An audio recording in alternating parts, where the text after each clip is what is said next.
folks.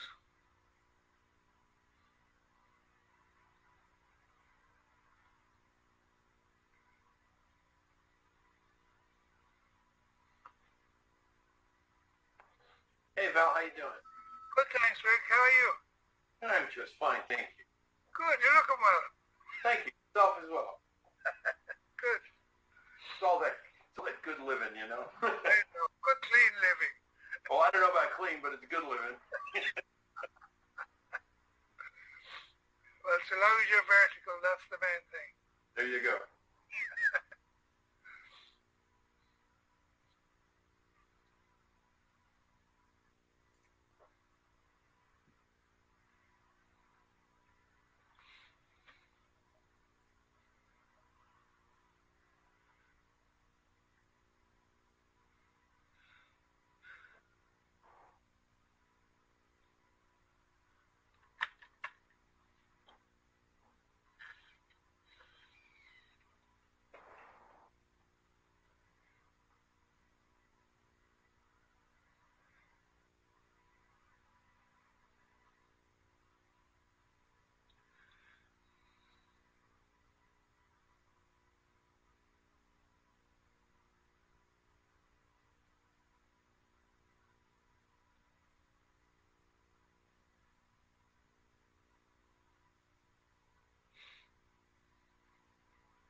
I will be here for long enough to recuse.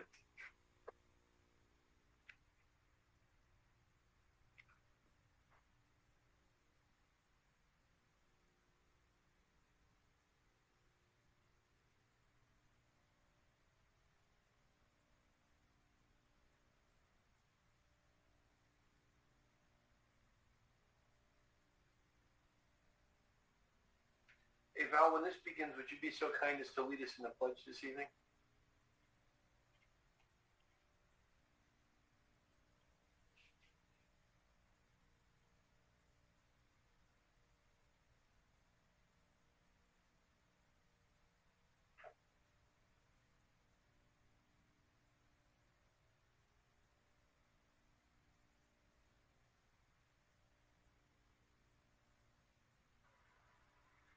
Sorry, it was muted there, Rick. Yeah, sure.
Pamela, do we have a quorum yet?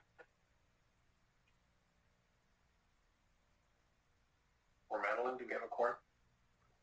Hi, Mr. Chair. We're having a bit of a technical issues. Give us about another minute or so we can bring our in. Of course. I wanted to make sure I wasn't falling asleep with the switch here. I think assuming I'm the only one recused, there should be, it looks like 4 people for the meat of the meeting.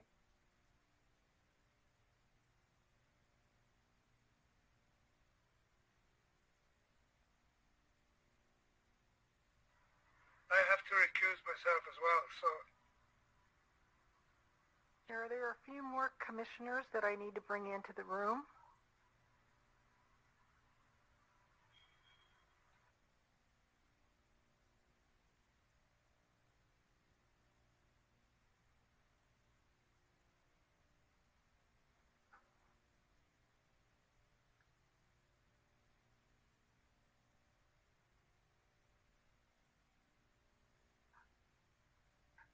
Can you hear me okay?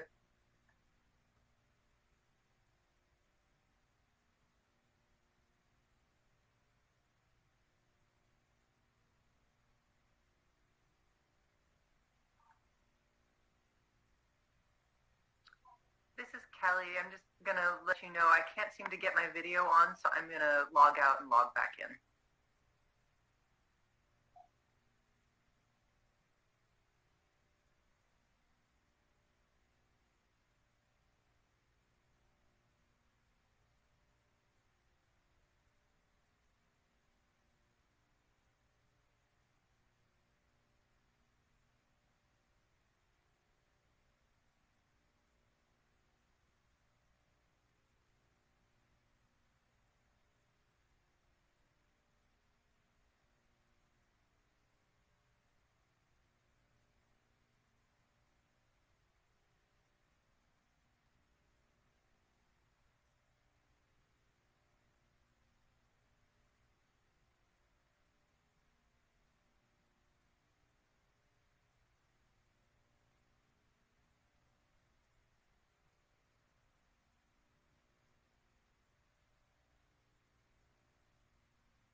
Hi, Kelly here again. My video is kaput. I can either stick around without my face, or I can try to reboot, I think.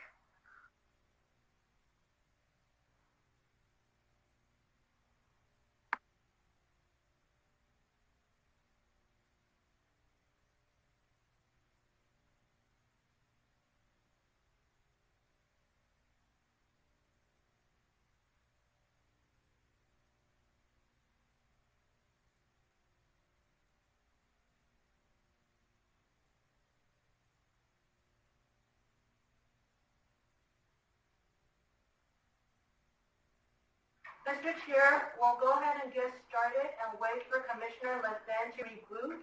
So hopefully by the time we get on with the rest of the business, she can join us. And Madeline, we can get started. Okay. So we're ready to go, Pamela? Yes. All right. Here we go. Good evening and welcome to the August 17th, 2021 Planning Commission meeting. So all of you attending virtually, thank you for joining us. Please know that we want to hear from you. If you're in the audience and you would like to address the commission during public comment, for items on the agenda, there are 2 options. For those online using Zoom, please use the raise your hand button at the bottom of the screen when it is your turn to speak. You will be unmuted and given 3 minutes to address the commission. If you're joining us by telephone, you may address the commission by pressing *9 when it is your turn to speak. You will be unmuted and given 3 minutes to address the commission. Please note you may only speak once per agenda item. Pamela, roll call, please. Chair Biasotti? Vice Chair Harmon, Here. Commissioner DeRosso, Here. Commissioner Johnson. I believe she's being promoted to a panelist at the moment. I will come back. Commissioner Lethen is rebooting. Commissioner Madden. Here. Commissioner Morgan. Here. Let me see if Kelly is back here.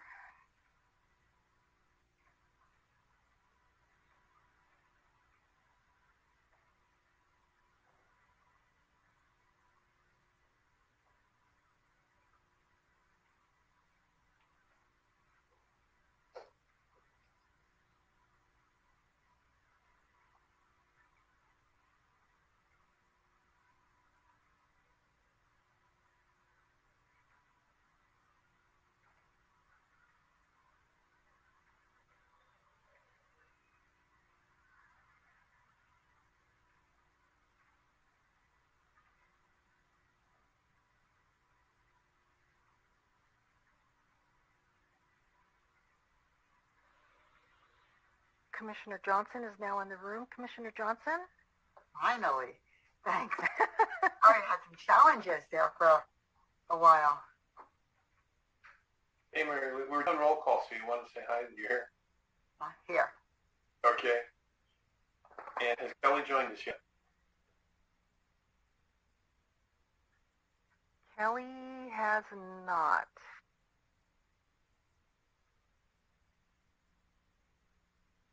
Why don't we go ahead with pledge, and then we'll approval of the minutes, and then we'll hold up if she's not here for the action items.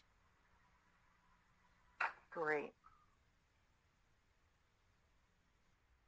Okay. Madeline, could we have the flag, please? Thank you. And Commissioner Morgan, would you be so kind as to lead us in the pledge? Sure. I pledge allegiance to the flag of the United States of America and to the republic for which it stands, one nation, under God, indivisible, with liberty and justice for all. Thank you, Commissioner Morgan. Welcome. Thank you. All right, we'll move on to item 1, which is the approval of the minutes for July 20th, 2021. Any comments from the commission or a motion? I make a motion through the chair to approve the minutes of July 20th. Thank you. Do we have Second. All right, we have a motion and a second. Pamela, roll call vote, please. Chair Biasotti? Aye.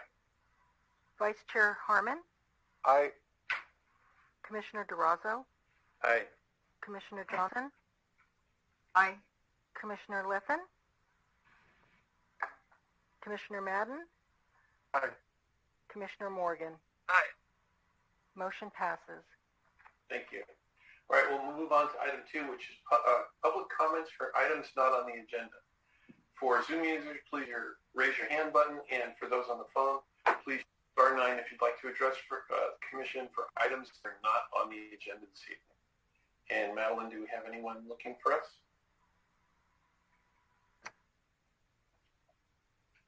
We do not have any hands up at the moment, Chair.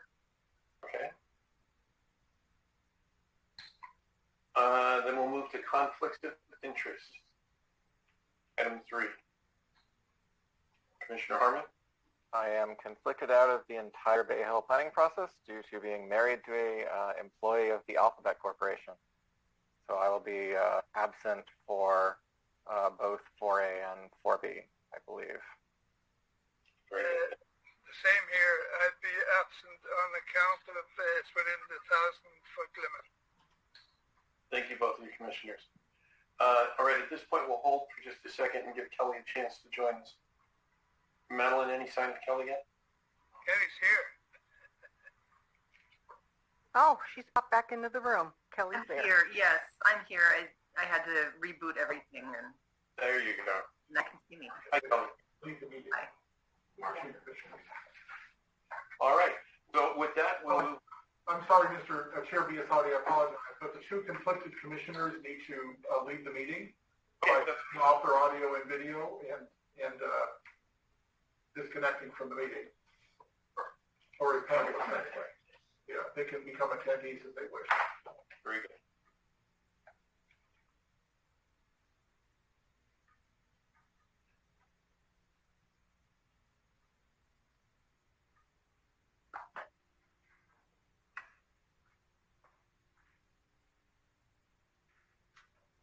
Okay, are we set to go? I can't quite see everyone. Not yet. I need to move Commissioner Morgan.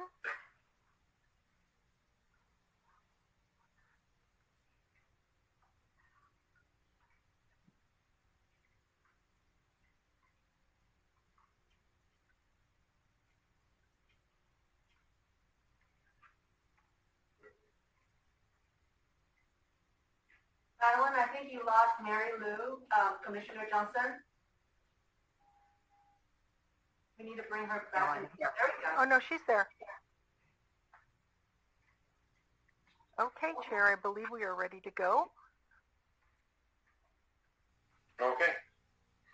So we are at item 4, conduct of business, and we have 2 items. Number 1 is item 4A, which is to adopt a resolution recommending City Council to certify the final Bay Hill specific plan and Phase 1 environmental impact report, approve the general plan amendments, adopt the Bay Hill specific plan, and approve the proposed zoning ordinance amendments to add Chapter 12, 290 Bay Hill specific plan districts, and 4B, to adopt a resolution recommending City Council to approve the vesting tentative map architectural review permit for the proposed U2 Phase 1 development and draft development agreement. And for the staff report, we'll turn it over to our city manager, Javon Grogan. Javon, good evening. Welcome to the meeting. Thank you. Honorable Chair Biasotti, Planning Commissioners, members of the public, both those watching on Zoom, YouTube, and Channel 1. My name is Javon Grogan, and I have the distinct pleasure of being the city manager for the city of San Bruno. It's also my pleasure to kick off tonight's presentation. We are here tonight for the first of 3 planned public meetings with regard to the Bay Hill specific plan and YouTube's Phase 1 development. And as Chair Biasotti mentioned, that is item 4A, a resolution recommending the certification of the final Bay Hill specific plan and other actions to the City Council. And 4B, a resolution approving of the vesting tentative map and other related actions for YouTube's Phase 1 development. The organization of tonight's presentation is that it is one presentation on the Bay Hill specific plan and YouTube Phase 1. Staff and our consultant team has planned about 45 minutes for the presentation, followed by the applicant, the Google YouTube Corporation, with 15 minutes.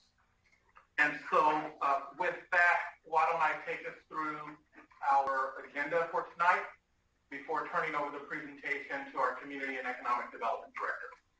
So our agenda for tonight is we will go through the objective of our presentation that I've highlighted just now, but you'll see it written out. I'll introduce our Bay Hill specific plan team. We'll go through the background of the Bay Hill specific plan and what was the catalyst for what brings us here tonight. We will give a presentation on core aspects of the final EIR, the Environmental Impact Report. We will talk about the general plan amendments that are necessary for the specific plan. We will go into detail about the specific plan, and all of you guys have received a copy of that. It is on our website, along with all the other related documents. We will talk about our zoning ordinance and zoning map amendments that are needed. We will then talk about the Phase 1 development project and the vesting tentative map.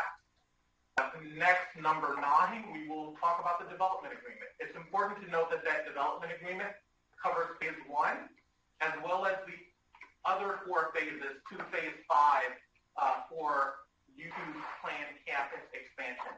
It is also important to note, just as ground setting, that development agreement is between the city and Google and YouTube for the parcels that YouTube owns. It is not relating to the other privately owned parcels within the specific plan, and I know we'll talk a little bit about that. Finally, we will have the recommendations from staff, next steps, and of course, questions. Our objective for tonight is, again, to hold a public hearing. I won't go through and read all of this, but it is those 2 actions that we mentioned, 4A relating to the Bay Hill specific plan, and 4B relating to Phase 1 of YouTube's planned campus build-out. A little bit of an introduction of our team. So all of these individuals are available tonight for any questions that the committee may have. So myself, the city manager, Mark Zaffarano, our city attorney, Pamela Wu, our community and economic development director, Matthew Newbaumer, the associate planner, but the principal planner on this effort, and deserves so much credit for all the hard work that went into everything that is before you tonight. Kaywan Ritchie, our interim public works director, and Joanna Kwok, our associate civil engineer for the project.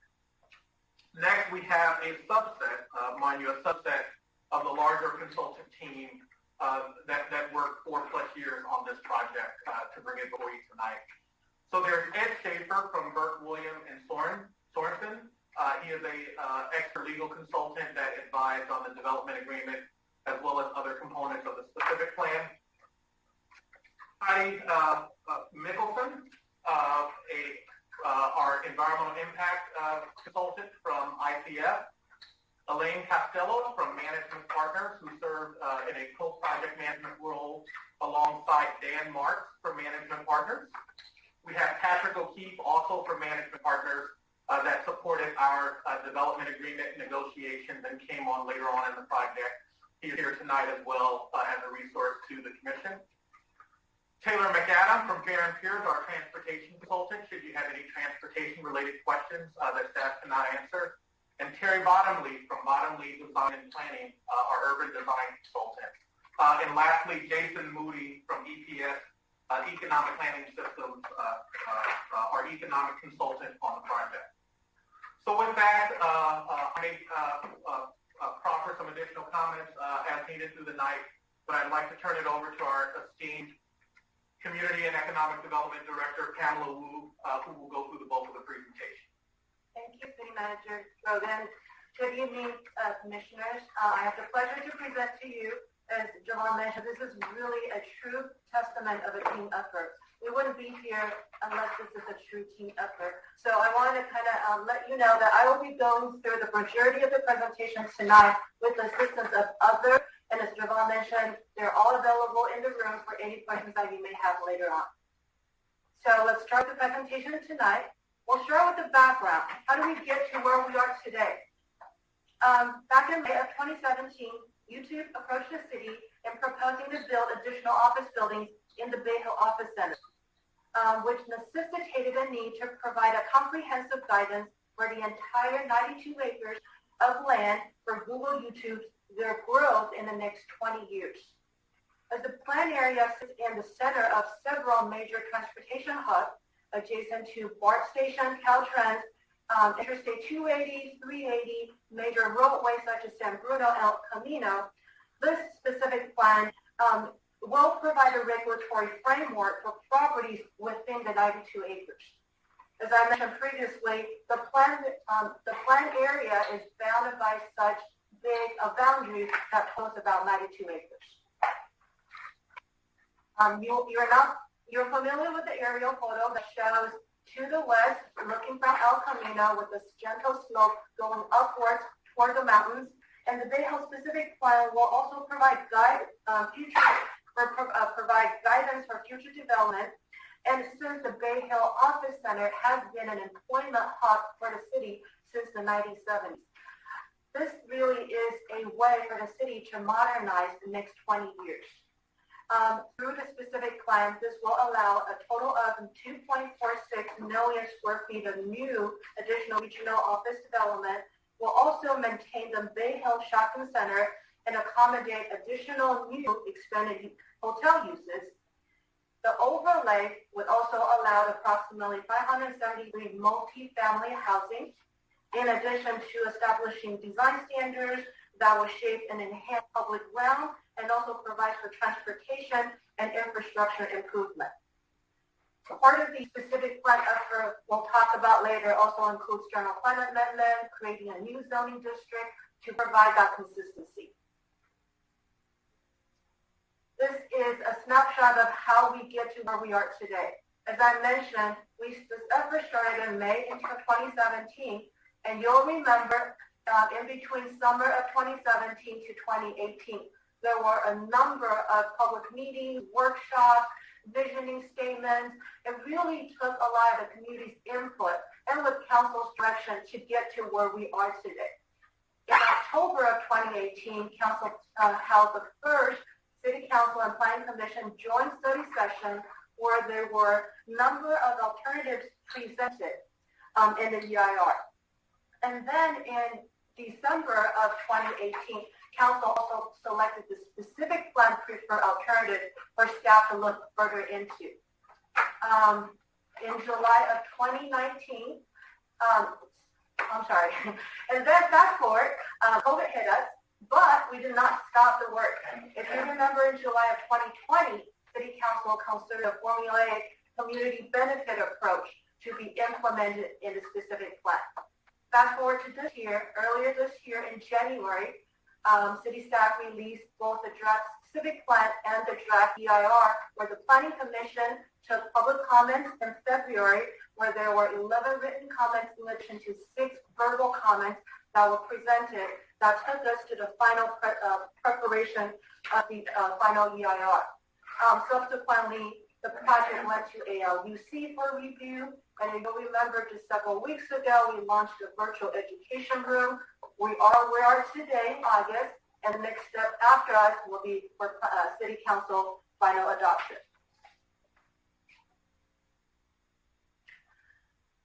Next, we'll talk a little bit about the high-level final EIR that was prepared for the specific plan and the Phase 1 project.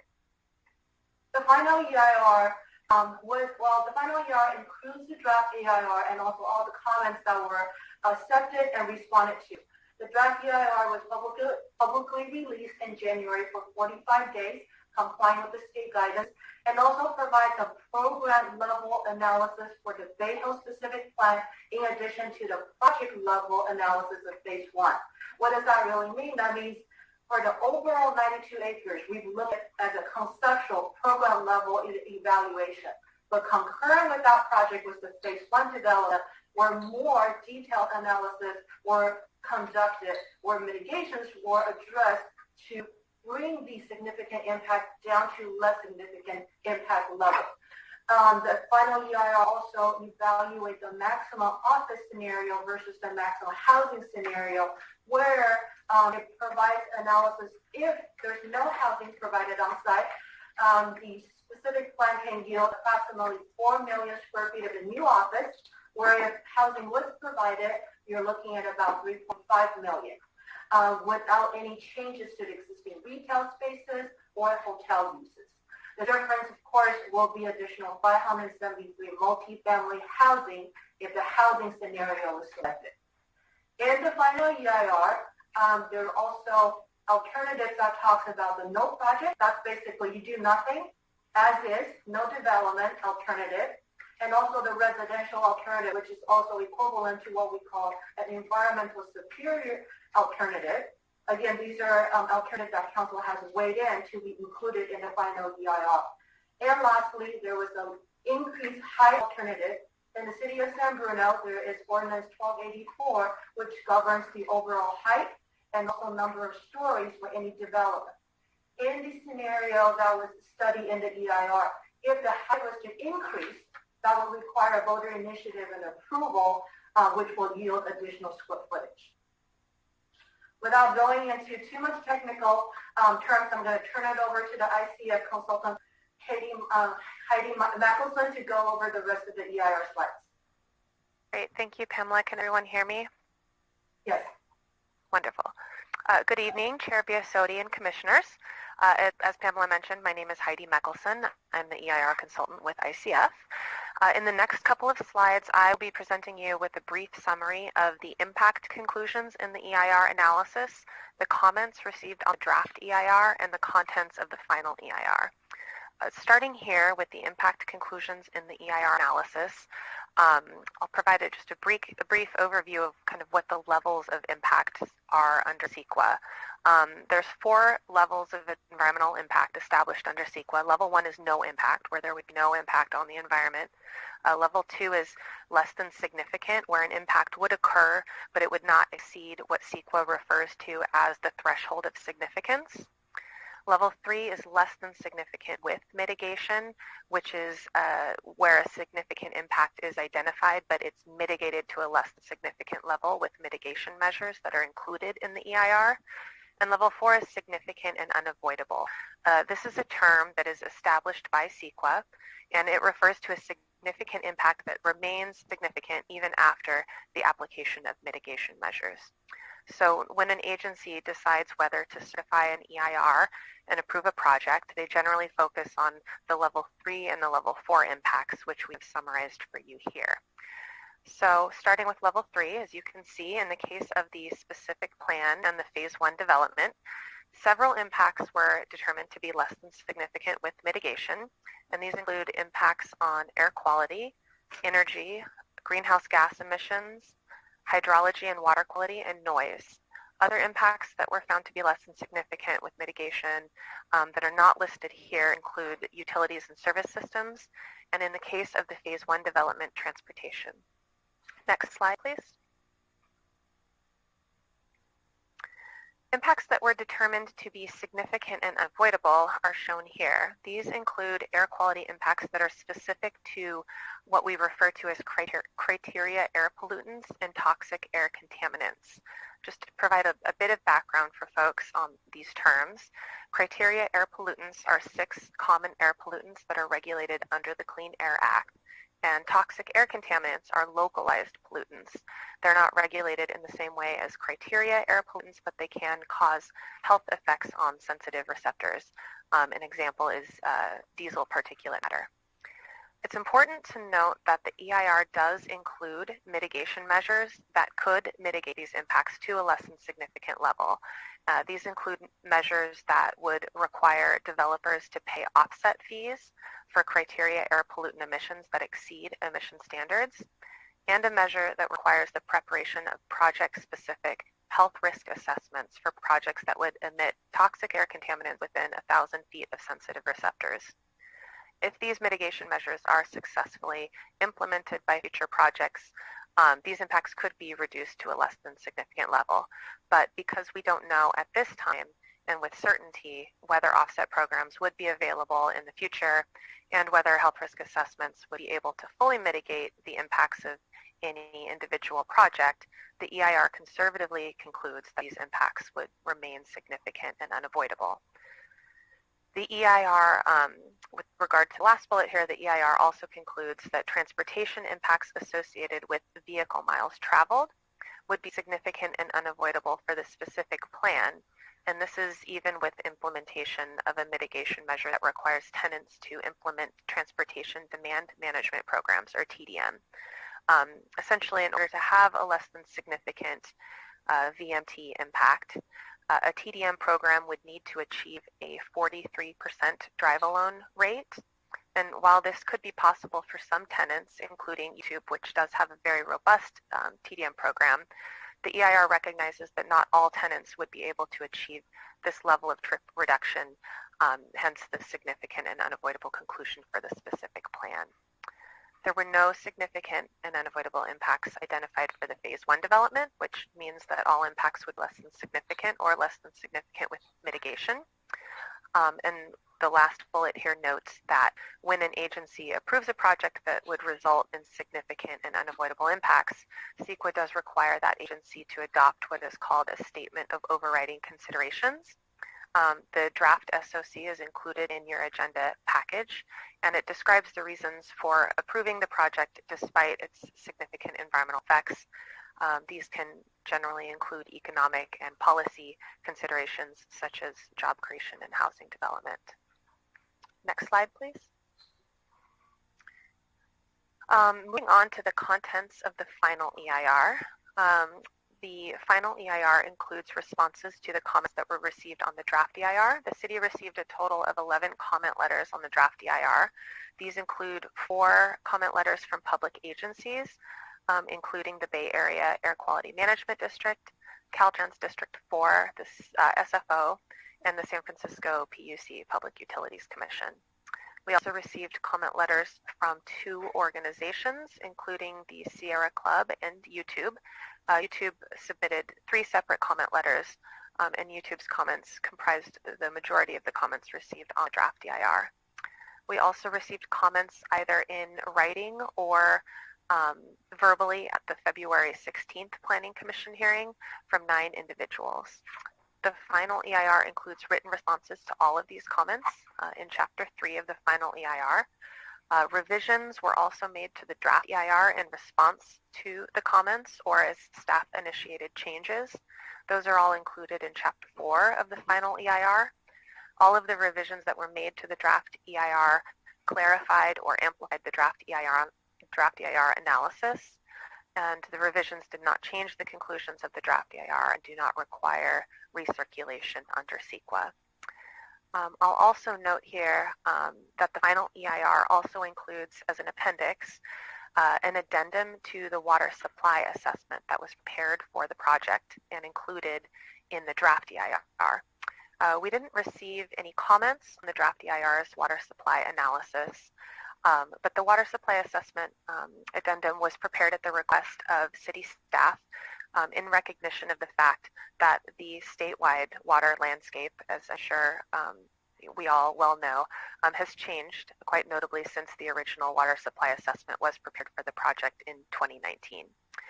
The WSA addendum, which is based on the city's draft 2020 Urban Water Management Plan, which is scheduled for approval later this year, confirms the findings of the original water supply assessment, specifically that sufficient water supplies would be available to serve the project, including during multiple dry year conditions. Lastly, the agenda packet also includes the required findings under CEQA and the final mitigation monitoring and reporting program, which lists the final mitigation measures required for the specific plan and the Phase 1 development in the EIR. And with that, I will hand the presentation back over to Pamela. Thank you, Heidi. So next we'll talk a little bit about general plan amendments.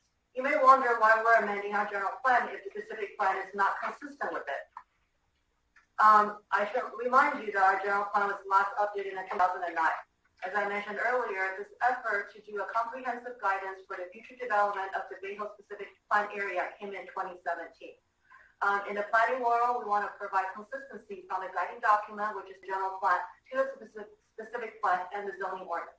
By introducing the new specific plan, we realize the general plan will be out of turn and become inconsistent since we're introducing 2 new land use designations that will be the Bay Hill Regional Office and also the Bay Hill Neighborhood Commercial Land Use Districts.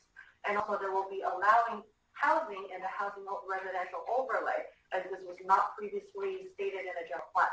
So really the general plan amendment that's part of the packet or the approval is a text amendment to provide that consistency of all the relevant city planning documents. We'll go into the high level of the different chapters of the Bay Hill specific plan. Again, as I mentioned, this really is a community effort where everyone has put in their vision of how the specific plan should be shaped out. The specific plan is based on the vision statement and the guiding principle, and every chapter that was developed is based on these thoughts to promote a vibrant and mixed-use walkable district, to enhance the public realm and promote quality design. So that we'll have a multimodal mobility. We'll talk more about what that really is, to foster a housing development, if that's a possibility, and to integrate Bay Hill with the greater San Bruno community, to provide amenities such as the Cherry Plaza, and also to ensure that the city receives positive physical benefits from overall development. And in general, the specific plan will provide an optimal long-term development pattern. As I mentioned, I have a strong team behind me to bring you this project. With that said, I am going to turn the rest of the specific plan overview to Elaine Costello to give you a more detailed presentation. Elaine? Hi, thank you, Pamela, and thank you, members of the commission and chair of the commission. So the specific plan document, which the members of the commission have, has 7 chapters and an appendix. And I'm going to focus on the major policy directions within that document by starting with land use. And Pamela has already mentioned, you know what, next slide, thank you. She has already mentioned that the plan will permit 2.46 million square feet of additional regional office development allocated on a parcel-by-parcel basis. And the reason that we, and when I use the term we, I just want to reiterate that I am speaking for our team. We gave a lot of thought to this. We really analyzed whether this amount of development could be accommodated successfully. And we realized, especially given the plan area has excellent access to regional road transportation and transit, both BART and Caltrain, which is extremely unusual to have both of those available. And of course, YouTube's interest in creating a campus and their, very strong record of having very robust, efforts to minimize people coming to work in single occupancy vehicles. We reached the conclusion that Bay Hill is a good location for redevelopment with new office buildings. And so if we look at the next slide, you can see that light orange color is the, is that new land use designation of Bay Hill Regional Office. And, I just want to point out those, you see the little gray markings? Those are the buildings, but a lot of the development most of the development that we're talking about is going to happen by taking the existing surface parking lot, putting the parking underground and building on those parking lots. There will be removal of existing buildings, but it's really going to be a way to use parking lots to create more office development so close to transit. So in addition to, while we're still on this map, I'm just going to point out that Pamela also mentioned the residential. And, and she also pointed out, and I want to just reiterate, that one of the big breakthroughs with this plan was allowing residential, because it became clear in the public meetings that that was something that the public had wanted as an option on this site. So the plan allows a total of 573 units. Some of them are allowed on the 210 of them on the as a mixed use on the shopping center, and that mixed use has to take place without reducing the amount of commercial square footage. We heard loud and clear that maintaining the existing shopping center commercial square footage was very important to the community. So we made sure that that's a policy in the plan, but we also allow for residential to be built on the site as a part of a redevelopment of the project at some time in the future over the 20 years that the plan will be in effect. And so there's some housing there. And then along San Bruno Avenue at 801, 851 Traeger, you may not know, but they're basically on both sides of Traeger Avenue along San Bruno Avenue. There's also another residential overlay, which would allow another 363 housing units to be developed. So we have brought, and we felt that the focus in the plan was to put residential near existing residential, so that when people would move into this area, they would be close to services, they would be close to another neighborhood, they wouldn't be isolated in an office park.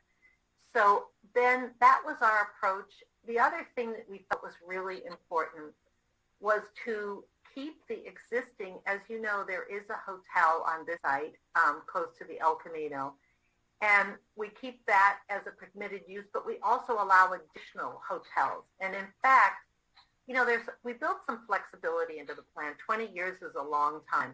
And so, for example, one of the areas of flexibility is we have about 181,000 square feet of unallocated square footage, which is prioritized for hotel and retail uses. So it allows flexibility over time to be able to come in and do some additional hotels and additional retail. And another piece of flexibility is for the office. We allow, pretty limited, but we have it there, a transfer of development program, so that, if at some point a property owner discovers, well, I'd really like to have a little less on this site and a little more on that site, we've built that in, so we don't have to the city doesn't have to come back and amend the plan for small changes. So we tried to be looking at what works today, but also what will work in the future in terms of land use. So we can move on to the urban design slides, because I covered those two. Yeah. And if we could go to the next slide, that would be great, the one that shows a picture. Okay. So one of the things with adding this much square footage, and really the goal, how do we keep people out of their single occupancy vehicles, and how do we keep this from becoming auto-oriented? We're putting the parking underground, but one of the things we really wanted to do, and we knew it was important to the community, was to create a very walkable Bay Hills area so that people would, tree-lined streets designed to be interconnected with public spaces, and street trees, buffered sidewalks, frontage landscape, pedestrian-oriented lighting, and particularly one of the things, can we go back to the previous slide for a second? The picture of the enhanced, thank you. If you look on Bay Hill and Traeger and Elm, you see this sort of thicker green lines. That's a greenway, which would be a continuous, publicly accessible, privately owned, and maintained linear open space. So that not only would we have these streets with great street trees and just really meant to be places that you want to walk instead of getting in your car, but we'd have these areas with greenways where there'd be even more amenities for the public. The other thing, and you'll see it on this slide, is that and you'll hear more about it when we get into phase one, but we also wanted some public open spaces that were larger. So we have the Cherry Avenue Plaza up on the corner of Cherry and Grundy, which will now be redesigned and publicly accessible. And then there are, and you'll see this in phase one, private open spaces where property owners can have their own employees, have, lovely places to be outside as well, interior courtyards. And the final thing, so there's a lot of emphasis on the public realm and making it attractive to, in terms of urban design, especially to pedestrians. We'll get into bikes a little later because we're also focused on them. And then we have a number of policies about building orientation and design that are, because it's going to be a lot of new building, and we want to make sure, our focus was how do we allow this much office and make sure that it's very successful for the community. So we incorporated a lot of well-thought-out policies to reduce the impact of long buildings, for example, to vary building massing, to have street-facing entrances. And if you go to the next slide, you'll sort of see quickly, I don't want to, but you see this is, the first one shows you what we think, what the policies would lead to in terms of regional office environment. The second one about what it would look like on the mixed use in front of the shopping center. And the third, what it will look like on the residential environment with a real emphasis on landscape edges and building entrances and a lot of landscaping and a lot of street trees. So the next thing in terms of urban design, I just want to show you the next slide.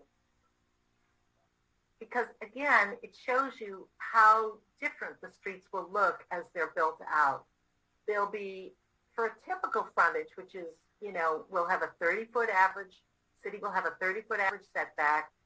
We wanted to be flexible, so there are some areas where it would be just 10 feet, just to provide some design flexibility. But you'll always have an enhanced pedestrian environment, the curbside planters, the lighting, the street trees. It will be quite different from the way it looks today.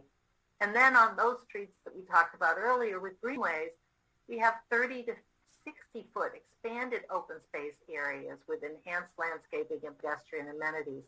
We built in, at the request of YouTube, some flexibility about the exact width, but always with a focus that it's usable to the public.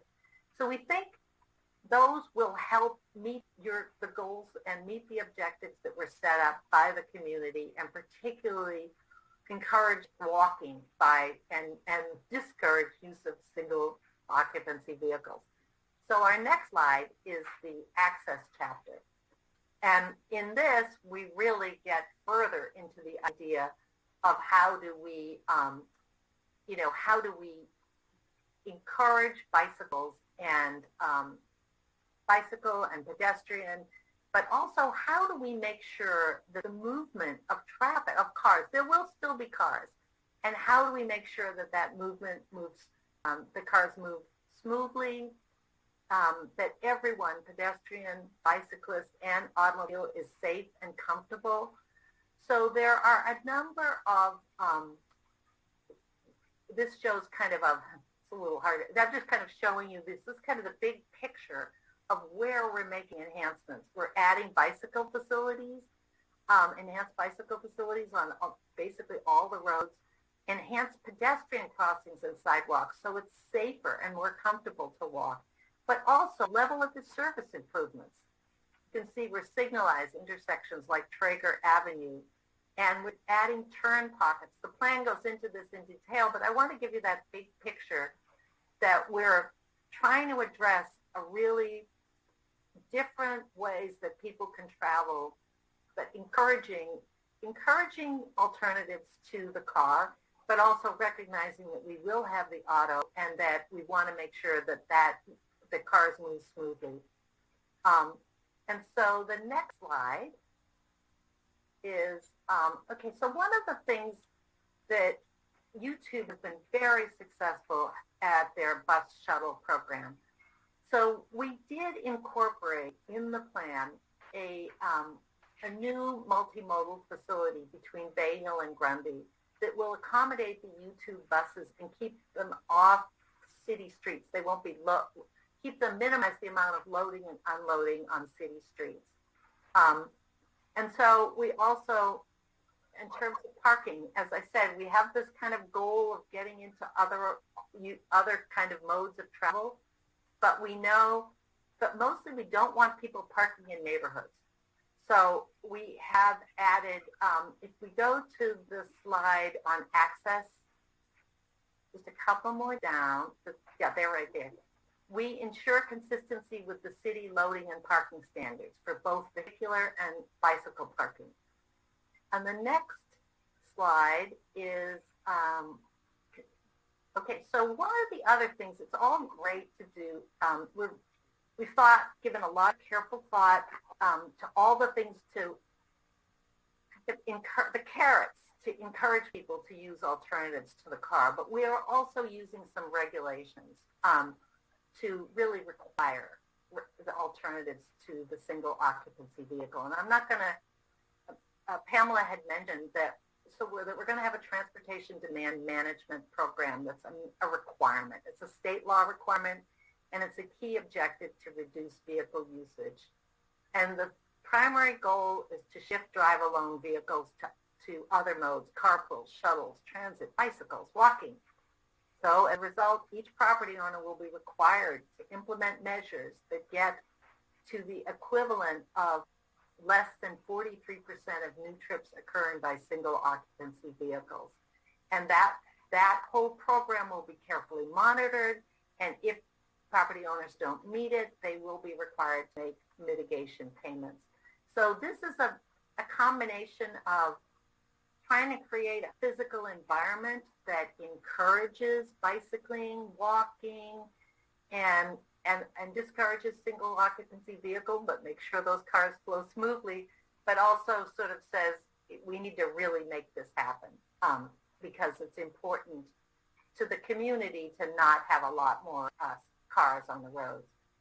And again, a big advantage of doing a specific plan, if we can go to the infrastructure slides, a big advantage of doing a specific plan is that you look very carefully at making sure that all the services and facilities and infrastructure improvements that are needed to service the development will be provided, either by the developer doing it themselves or by the city doing capital improvements with the developer paying for their fair share of those improvements.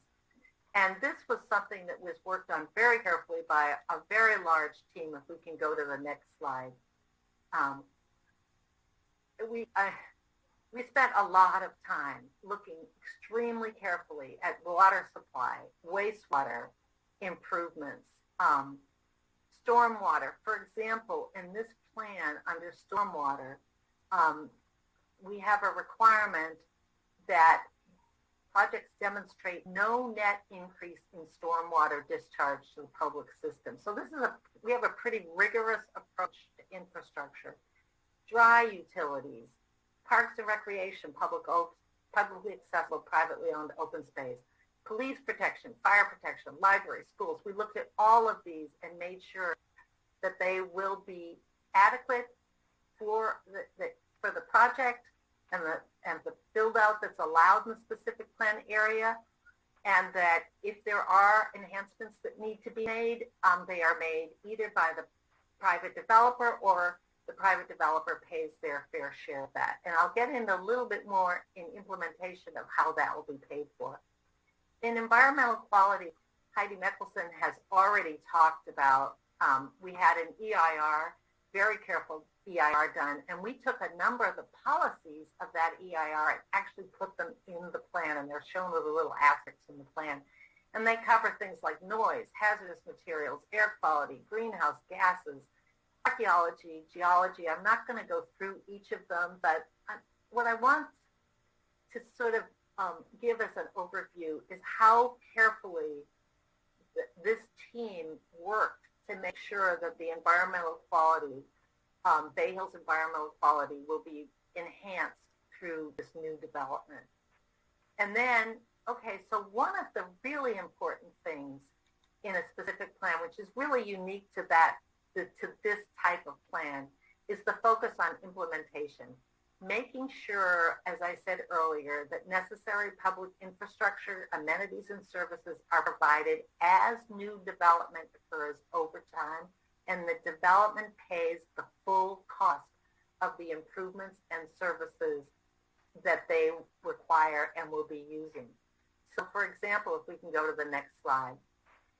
In the staff report, we did establish infrastructure and service costs very carefully with a large team of folks, including access and connectivity projects, water supply, stormwater, that these projects that we're listing here are actually the public improvements, that there are going to have to be some public improvements to city water supplies, but we want to make sure that the properties in the Bay Hill specific plan area pay for their share of those enhanced public facilities. And so to do that, to implement that, the plan establishes an area development impact fee program, and that makes sure that as each project comes along, it pays its share. We've laid out what that share is. We do require that the property owners do their own public right-of-way maintenance, that will not be a city obligation. They will do that. And that we have also identified where facility dedications and easements need to be done.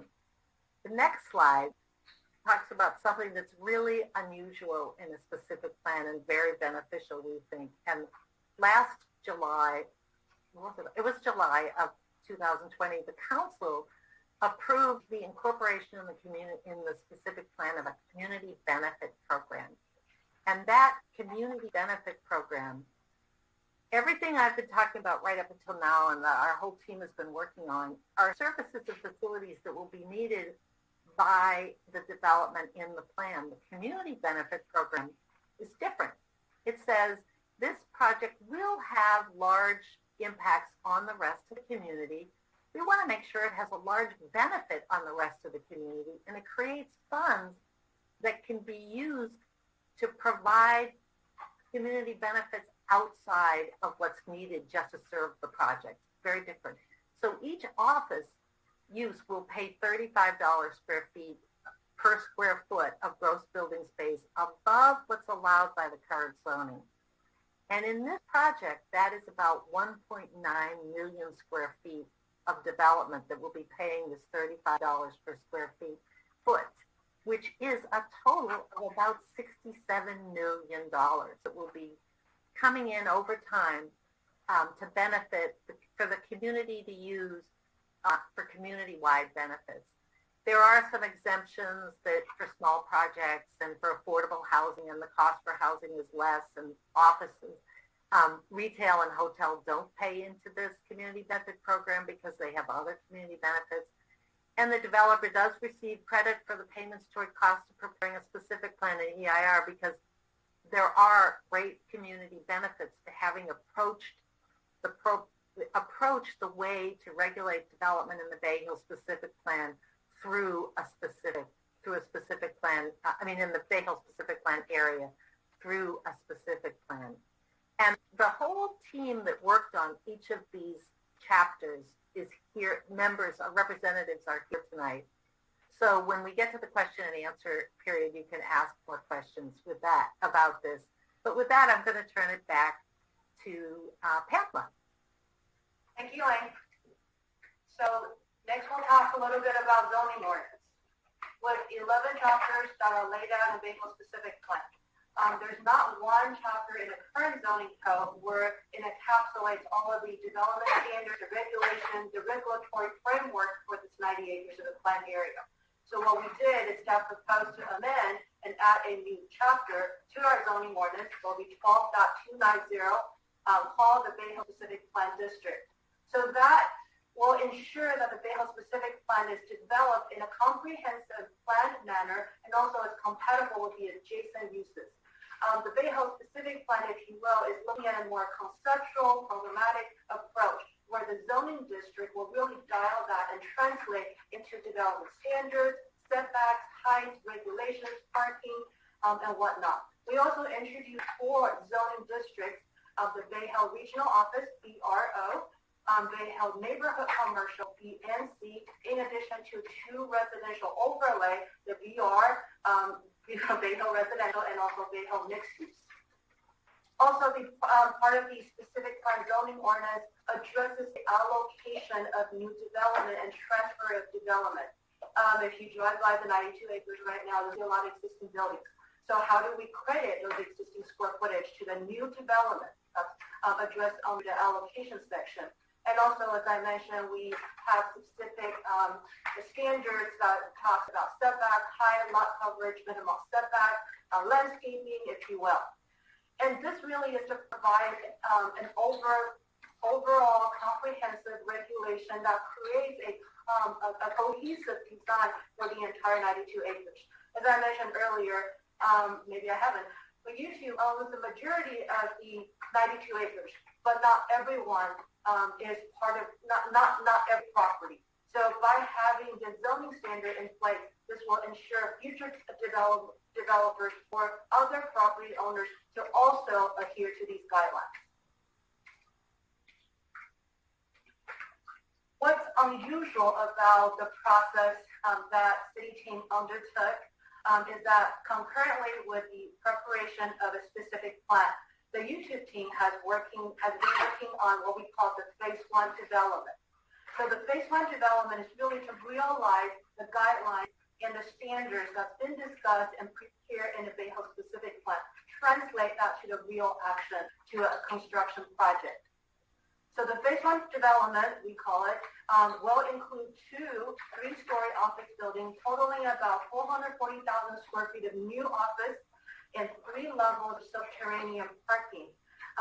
Total parking that will be provided is approximately a little shy of 1,900 spaces, and this will replace existing parking spaces on 901,000 Cherry at a 1-to-1 ratio, and all of the new office development will comply with the current parking standard to provide 3 spaces for each 1,000 new net office spaces. It's allowed in the recently amended parking design chapter. Google has proposed to use a combination of standard spaces, tandem parking, in addition to mechanical parking. This is an aerial rendering showing the Phase 1 development from Perry Avenue to your left on the picture, and then with a realigned Grundy.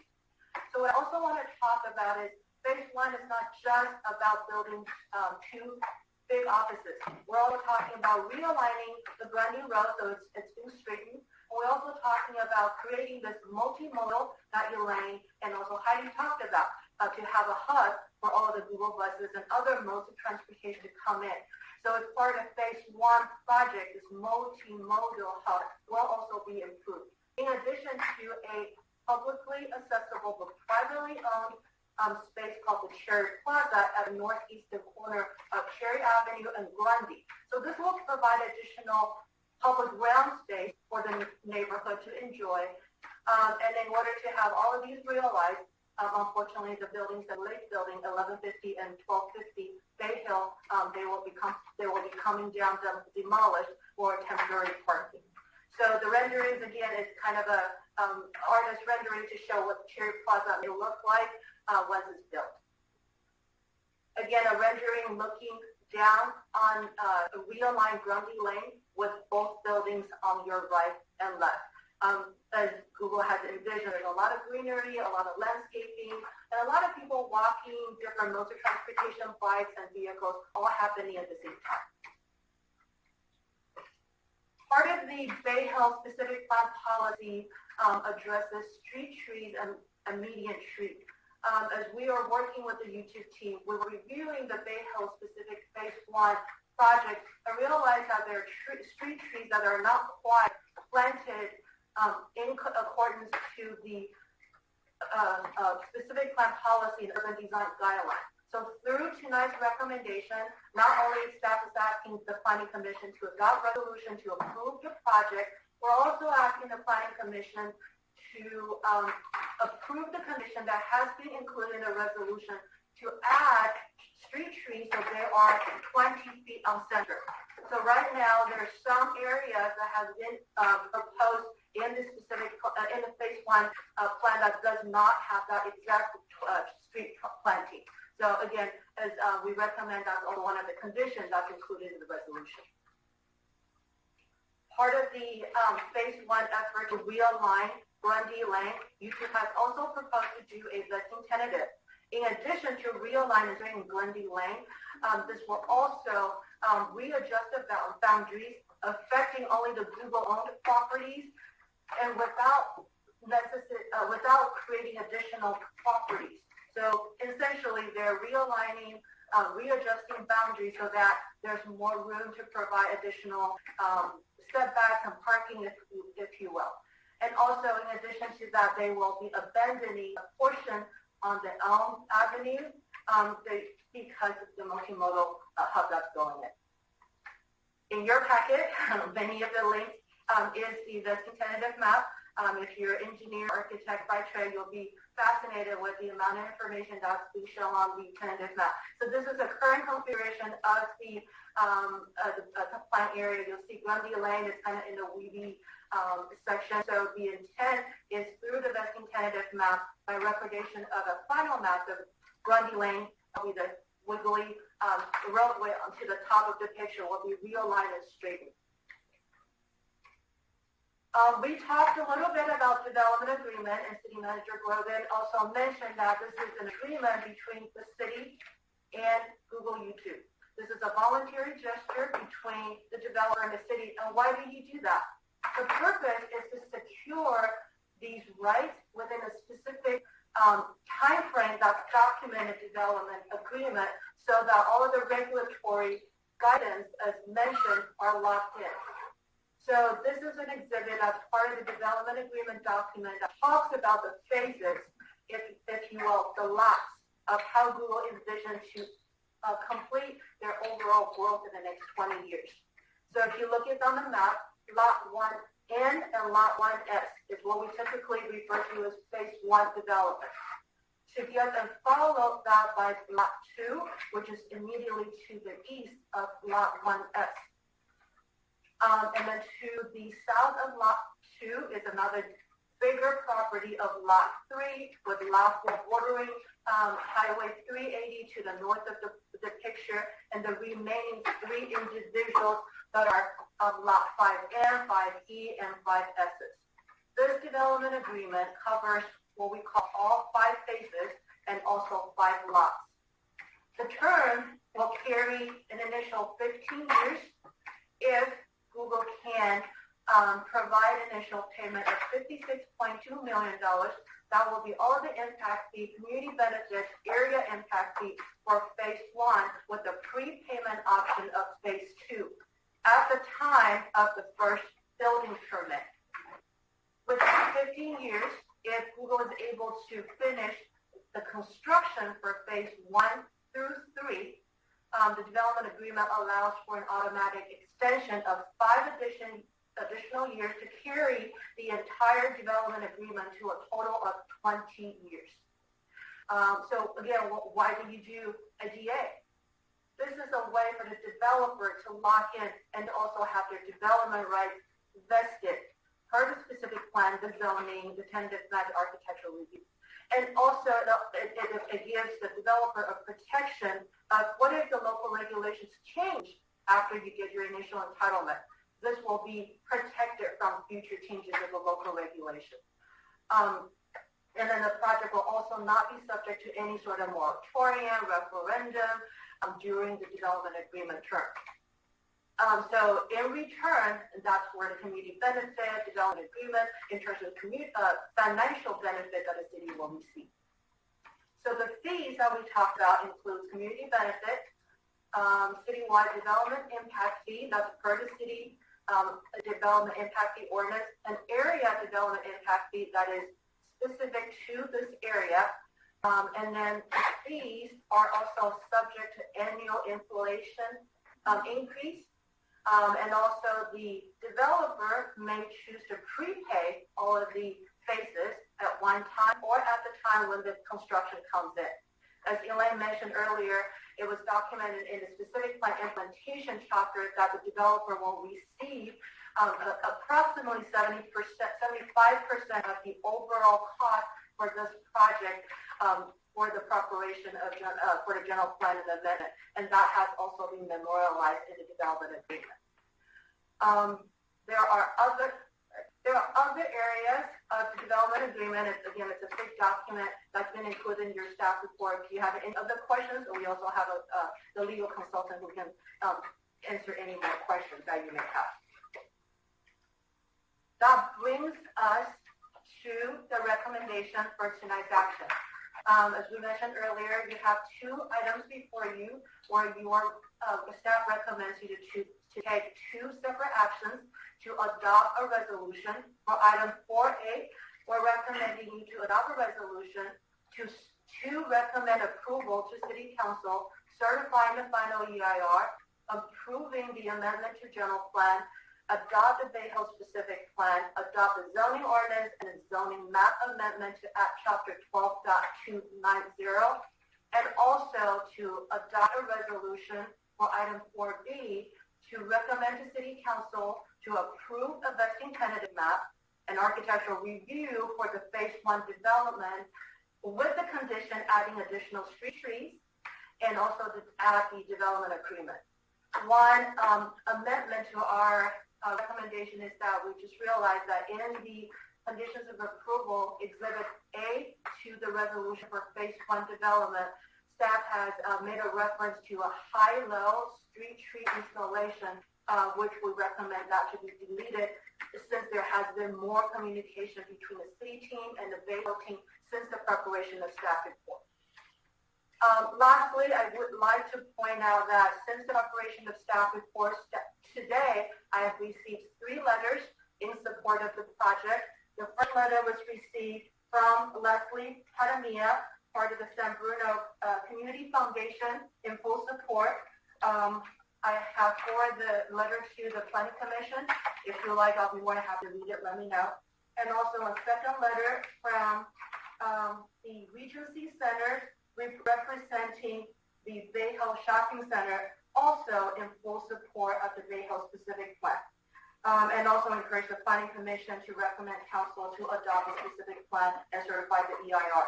I also understand that the Chamber of Commerce Chair, Kristen Quinn, is also in audience, and she has wrote to me just in case she cannot make it in person. She would like to also express her support for the project. After tonight, If a decision can be rendered, the project will be moved forward to the City Council for the following action. What's not in front of you tonight are the first action item to adopt a Bay Hill specific plan water supply assessment. This action alone only requires a council action, and that's why it's not in your resolution. Certify the final EIR, approve the general plan amendment, approve the Bay Hill specific plan, approve zoning, approve any tentative map, architectural review, approve development agreement. It's all part of the resolutions that you will be taking actions to that. The very last action, approve loading zone, as part of phase 1, has gone to TSPC for review and approval. Because it does not require any planning commission's action, this will be forwarded to City Council when City Council reviews the entire project. This concludes my presentation. Thank you for staying this long to listen to all of us. After my presentation, the YouTube team also has a presentation more specific to the phase 1 design. But if the Planning Commission has a question for city staff, we'll be more than happy to take that right now. Thank you, Pamela. That was quite a presentation. Does anyone on our commission have a question for staff?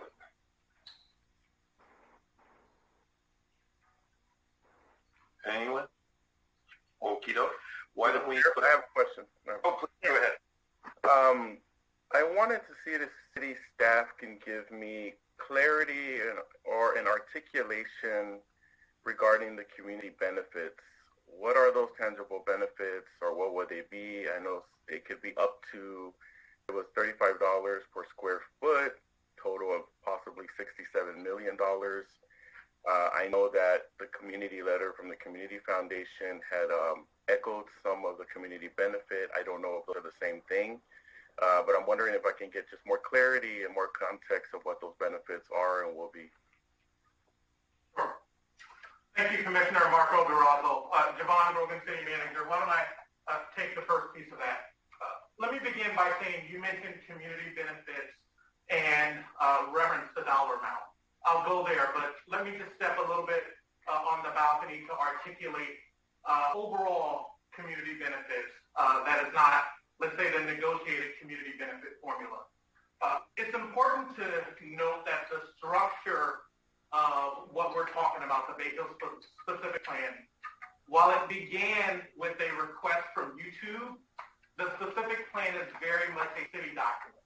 It is city staff and consultants hired by the city that developed the guiding principles that were on slide 21 and that ensure in negotiations with YouTube for the parcels that they own, that those public benefits, the public realm, ensuring the improvements to infrastructure, ensuring the civic plazas, those sort of community benefits that may be privately owned, but still our community will enjoy are part of this overall plan. And so I think that's sort of important to note. There are a number of community benefits built into the private improvements that are being made. Specific to the community benefits program, and that's that $35 per square foot for office or $10 per square foot for residential, as was mentioned by, I believe, Elaine Costello, that a discretionary action like this, where we are providing additional development intensity to private property owners, gives the city the ability to include within that community benefits that extend beyond the project area. And so what we're talking about when we talk about the formulaic community benefit formula are dollars that the city will receive that they can allocate beyond the planning area. And so with regard to office, we had mentioned that it is approximately $67 million for the entire office square footage. What's before you in item 4B, which is the development agreement specific to YouTube, is that community benefit program for YouTube. They are the applicant, they are the partner, albeit with letters like the one that the director just read from the owner of the Bay Hill Shopping Center. Other owners are in support of it, but YouTube is the owner that we have before us that has requested the specific plan or requested additional entitlement and is moving forward with projects. And so we are in a position to have a development agreement with them for their parcels. And so the general formulaic community benefit package specific to YouTube is $56 million over the life of all 5 phases, or the 15, or if extended to 20-year development agreement. In addition, what was mentioned in the required prepayment for phases 1 and 2 is for phases what's listed on Exhibit D, 1 north, 1 south, so that's phase 1, and then phase 2. There's a total of approximately $25 million of community benefits that the city would receive when the horizontal permit, the foundational permit for phase 1 is granted. We anticipate that will be sometime in 2022, so next year. So that community benefit for the U2 Park phase 1 and 2 of approximately $25 million we would receive in 2022. That money will be subject to allocation by the City Council for benefits citywide. And so, as you know, as a community where unfortunately the need has far outstripped the resources for quite some time, $25 million is a lot of money, but when we look at all of our needs citywide, it doesn't come close to covering all of them. And so we will be, should this plan be approved, having conversations with City Council about where to allocate those dollars subsequently. And so it's also important to note that cities do not often have this opportunity where you're doing a specific plan and you have an entity that is going to that has active plans to build out a project. Sometimes specific plans are done and you have a developer building the building on spec, or maybe multiple property owners where you do not have the ability to have such a significant community benefit and even a front loading of that community benefit sort of tied very much simultaneous to the approval of the specific plan. I hope that answered your question and maybe a little bit more. Yes, thank you very much. All right, do we have any other questions for staff? I do, through the chair. I was just wondering really quickly, in one of the very first slides that Pamela presented, there was the mention of the max housing scenario and then an alternative, the residential alternative. And I was hoping staff could clarify the difference between those two. So I think what you're referring to, and let's clarify, Kelly, or Commissioner Levine, what you're referring to is not actually the housing inventory, with regard to what's built into the specific plan, the housing overlay, right? That's correct. Yes.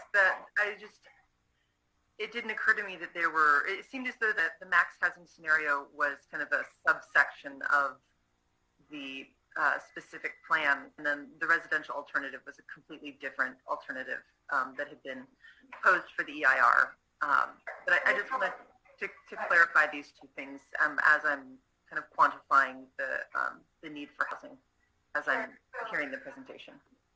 So you're right. So there are two different things. So there is the residential overlay that's already being built into the specific plan. If the residential overlay is to be realized, the city could be looking at approximately 573 multi-family units. What you're also referring to is this environmental superior to residential alternative that's been evaluated in the final EIR. So what that means is that if they don't build that many square feet of offices and they increase beyond the 500 units that's been allowed in a specific plan, what would that do? It's kind of a requirement for the final EIR to have alternatives. As you remember, I talked about the timeline where City Council provided direction to the CEQA consultant on which alternative should be studied. They're looking at the same goal, but two different things. So there are residential overlay allowing a specific plan, but the residential alternative study in the final EIR was really at the infancy level, looking at the possibility. So the final UIR really did not address what if the Bay Hill Pacific Plan don't have that many square feet of office, but have a lot more housing. The same thing with kind of a height increase. What if a voter initiative was adopted to remove the 3-story and the 50 feet requirement? But the final EIR did not address any of these alternatives to say, what would that outcome be? Now, when you go, Director Wu, to slide 59, the housing inventory, because I think there was a part of Commissioner Levine's question that, Commissioner, I heard you say, in considering housing, one of the things that we did prepare, thinking that the question of overall housing in San Bruno may come up, is while there is a housing overlay within the Bay Hill specific plan of 578 units, I believe, 73 units, it's important to note that San Bruno does have plans to build housing elsewhere in the city. We do not currently have a job housing imbalance, but certainly there's a regional housing shortage, and certainly we have ABAG, Bay Area Association of Government, housing unit allocations. And so the slide that's before you just points out that there are a number of areas within the city where we have planned for additional housing growth. And probably the best place to start is our transit corridors plan, which was adopted by City Council some years ago and even ratified by voters, because this city actually increased density and height along its transit corridor near Barton, near Caltrain, near El Camino Real, and downtown. And so there is 1,610 units that is an existing allowable unit within the transit corridors plan. In addition, recently the community and the commission may know that the city put out a Reimagining San Fran pamphlet where we are articulating for 8,000 housing units on a revitalized San Fran. There's the approved Mills Park development of 429 units. There's the high school district looking at various ways to reuse Crestmore High, proposals of up to 200 single-family homes.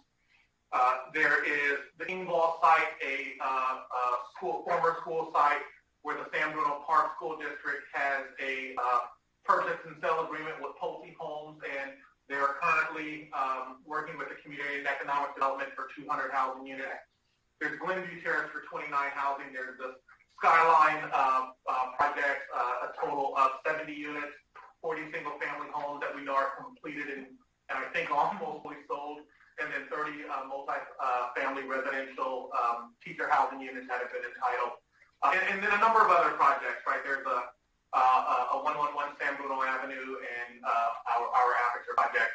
But San Bruno does recognize that we do sit in California and in the region where housing is needed, and we have planned for and actually intensified housing availability throughout the city, and are also taking the further step of including the housing overlay as a part of this Bay Hill specific plan.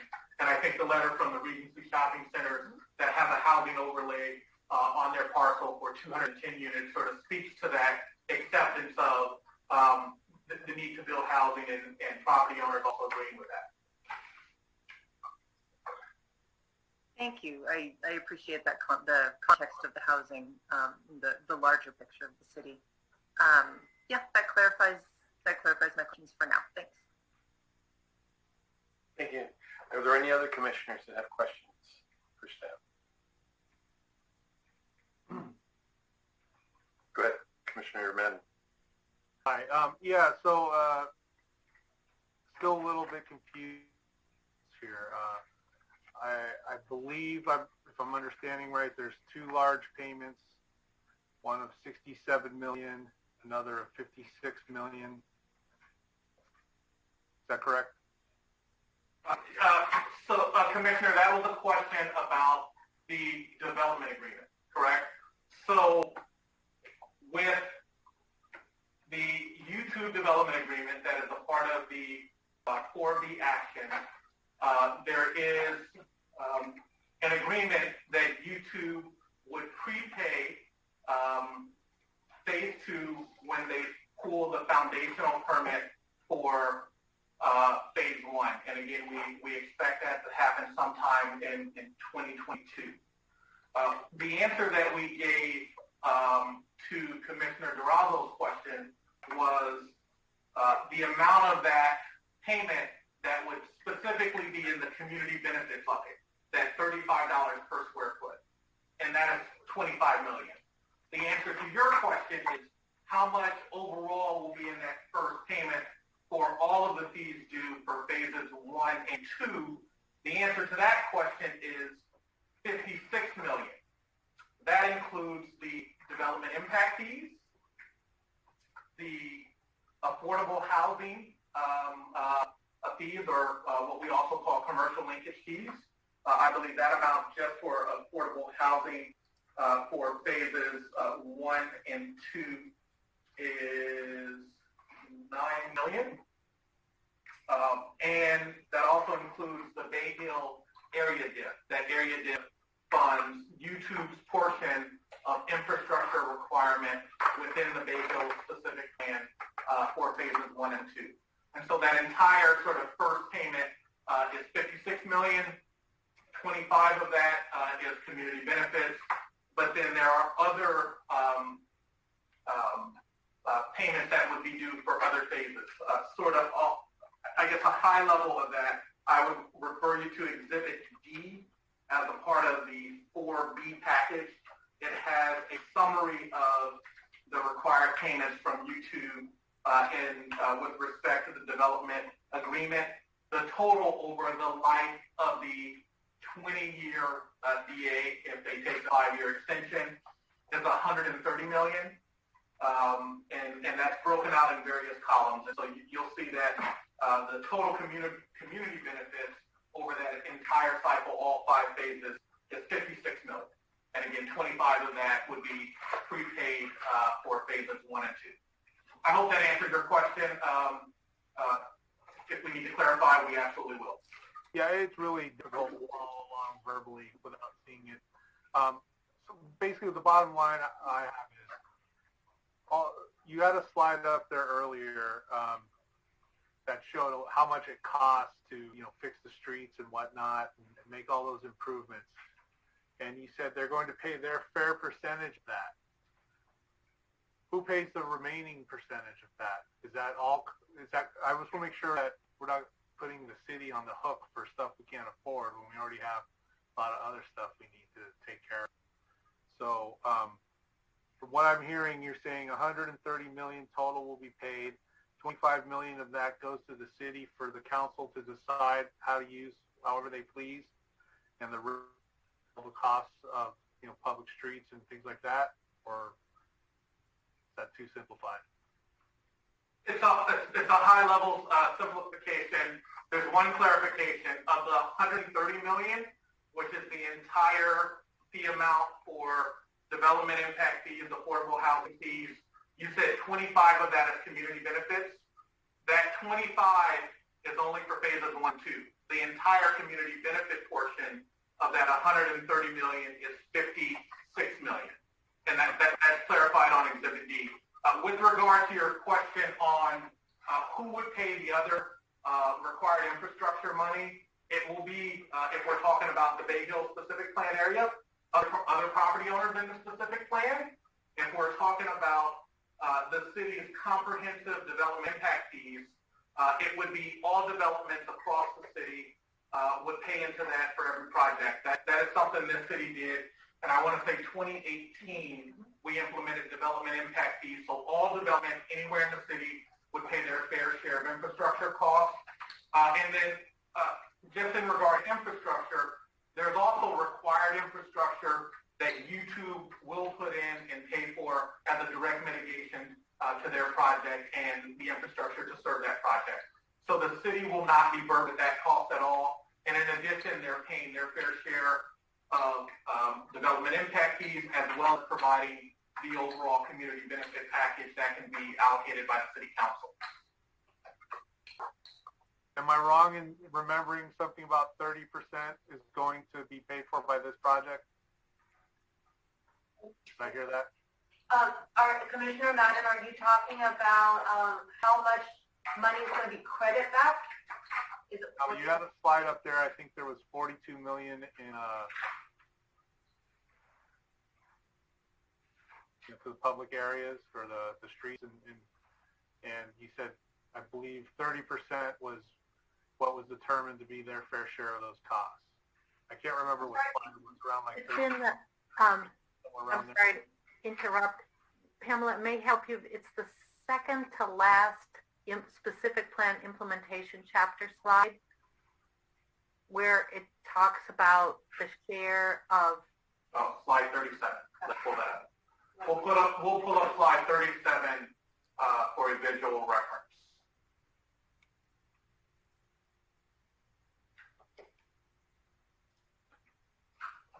It would help if I shared the screen.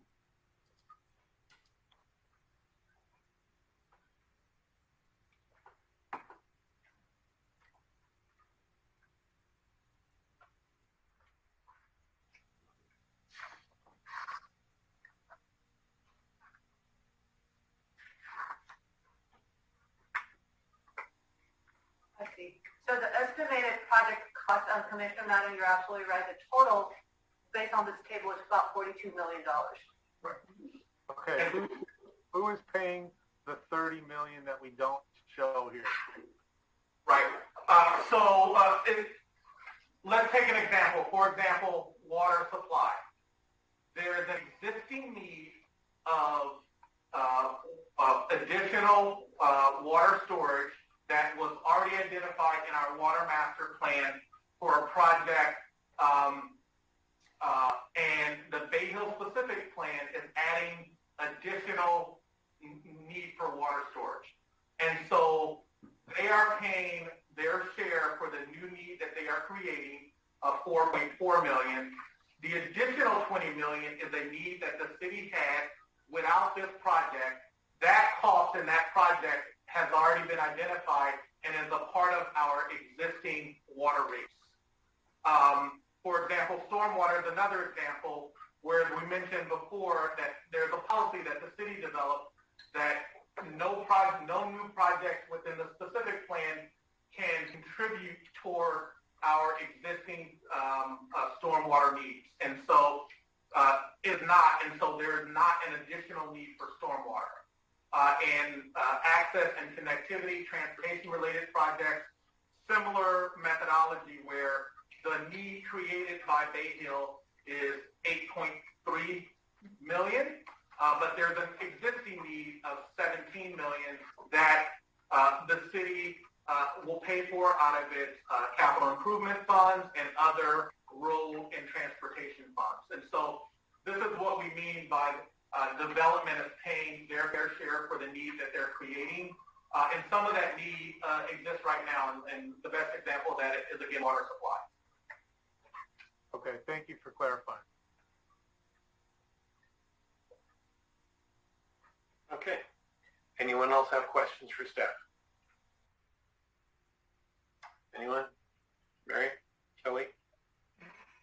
Well, through the chair, my questions are really related to B. There's so much, both of them, when I read both, they're intertwined as far as the concepts, the presentations, the bridges, there's so much. So I'm going to reserve my questions for B because that's where I made my notes. And since you two will be presenting that. Okay. All right. Should we move on then with the YouTube side of the presentation? Okay. Why don't we go ahead and do that? Pamela? Can we have the YouTube presentation now? Sure, Madeline. So we should have the YouTube team in the room. Usually I go to Josh Porter to let me know who will be presenting from the YouTube team. Yes, Melanie, Josh Portner is an attendee. Can you bring him in as a panelist and he will share his screen? Do we have to do the resolution first before we go on to the next one? No? Okay.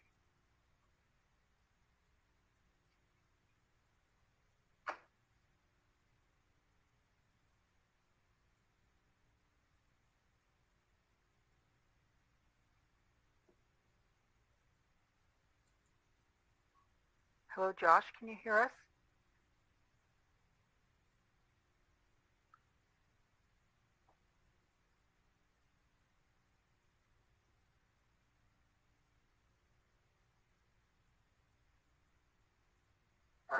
It looks like Josh has come in as a panelist, and we're waiting for him to turn on his camera and unmute.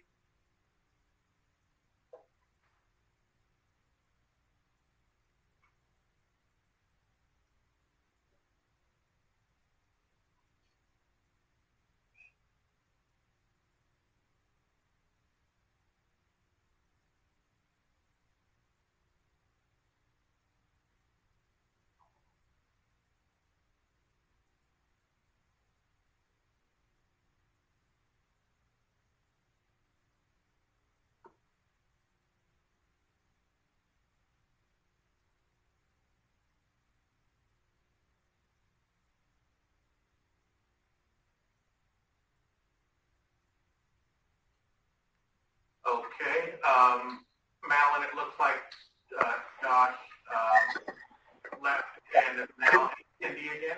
Hi, Josh. Good evening. Can you hear me?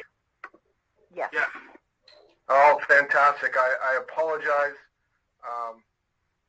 Google, YouTube, we love Zoom, but it is sometimes can be difficult to utilize. If I could also have 200 individuals brought in as panelists who are attendees. Patrick Flynn will be doing the presentation portion of our slides, and Chris Sharples from Shop Architects will be joining us as our principal architect.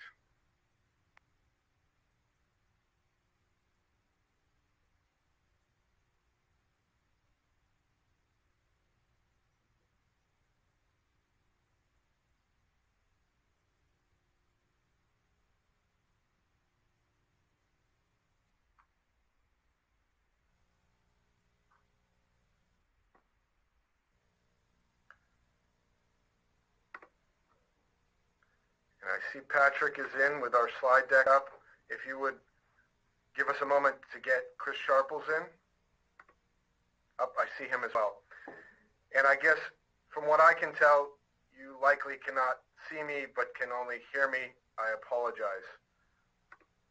Honorable Commissioners, City of San Bruno staff, and members of the community, my name is Joshua Portner, and I am the District Real Estate Development Director for Google YouTube in San Bruno.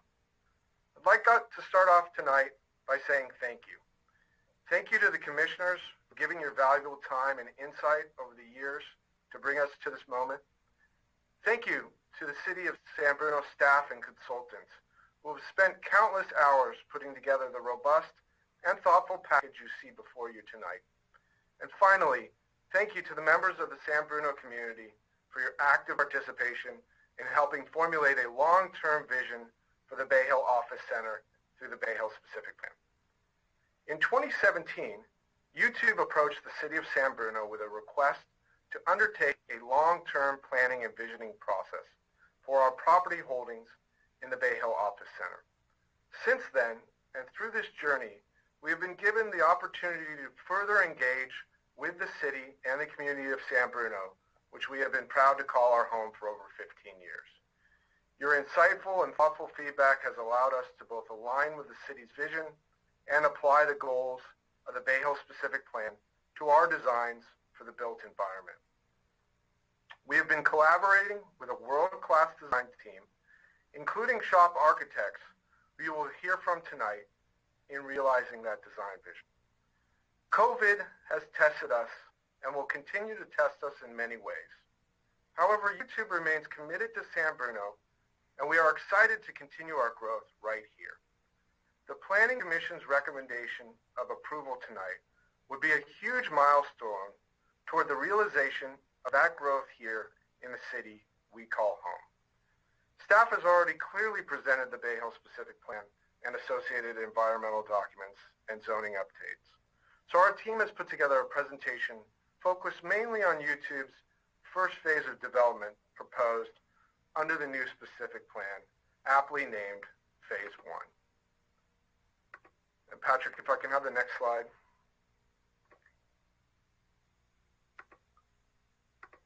Although staff has already presented this, we have thought about how our sites working together from an architecture, infrastructure, transportation, and building system would work. And while this evening we will not take a deep dive into the entire campus, as much of it is purely conceptual still, Phase 1, which we are discussing tonight, connects into the larger planned campus. Next slide, please.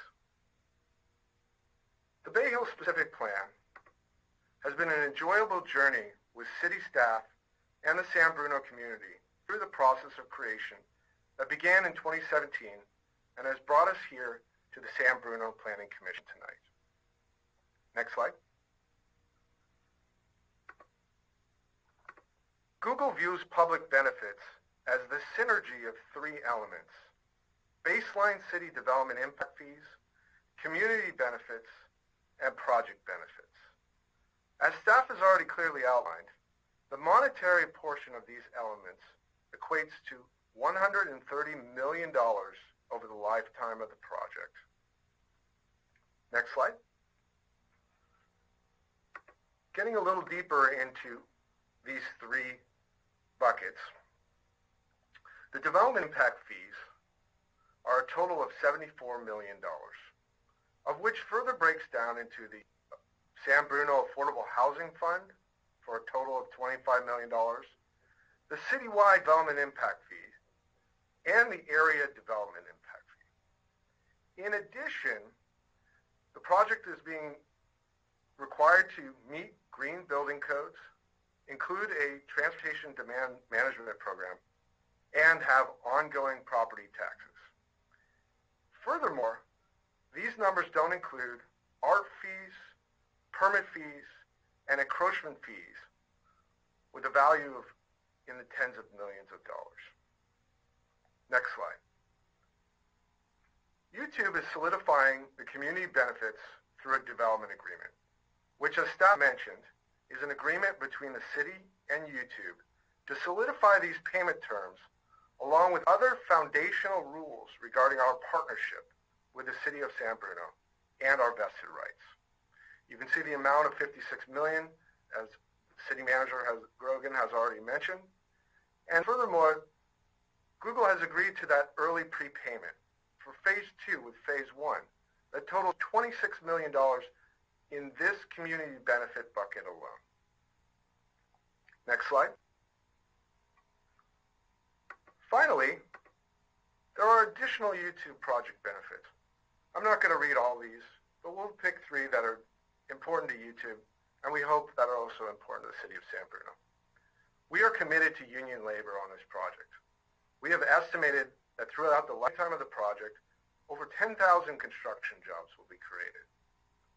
In addition, when the project is completed, we have estimated there will roughly be a $4.8 million annual tax revenue increase for our property taxes going straight to the city of San Bruno.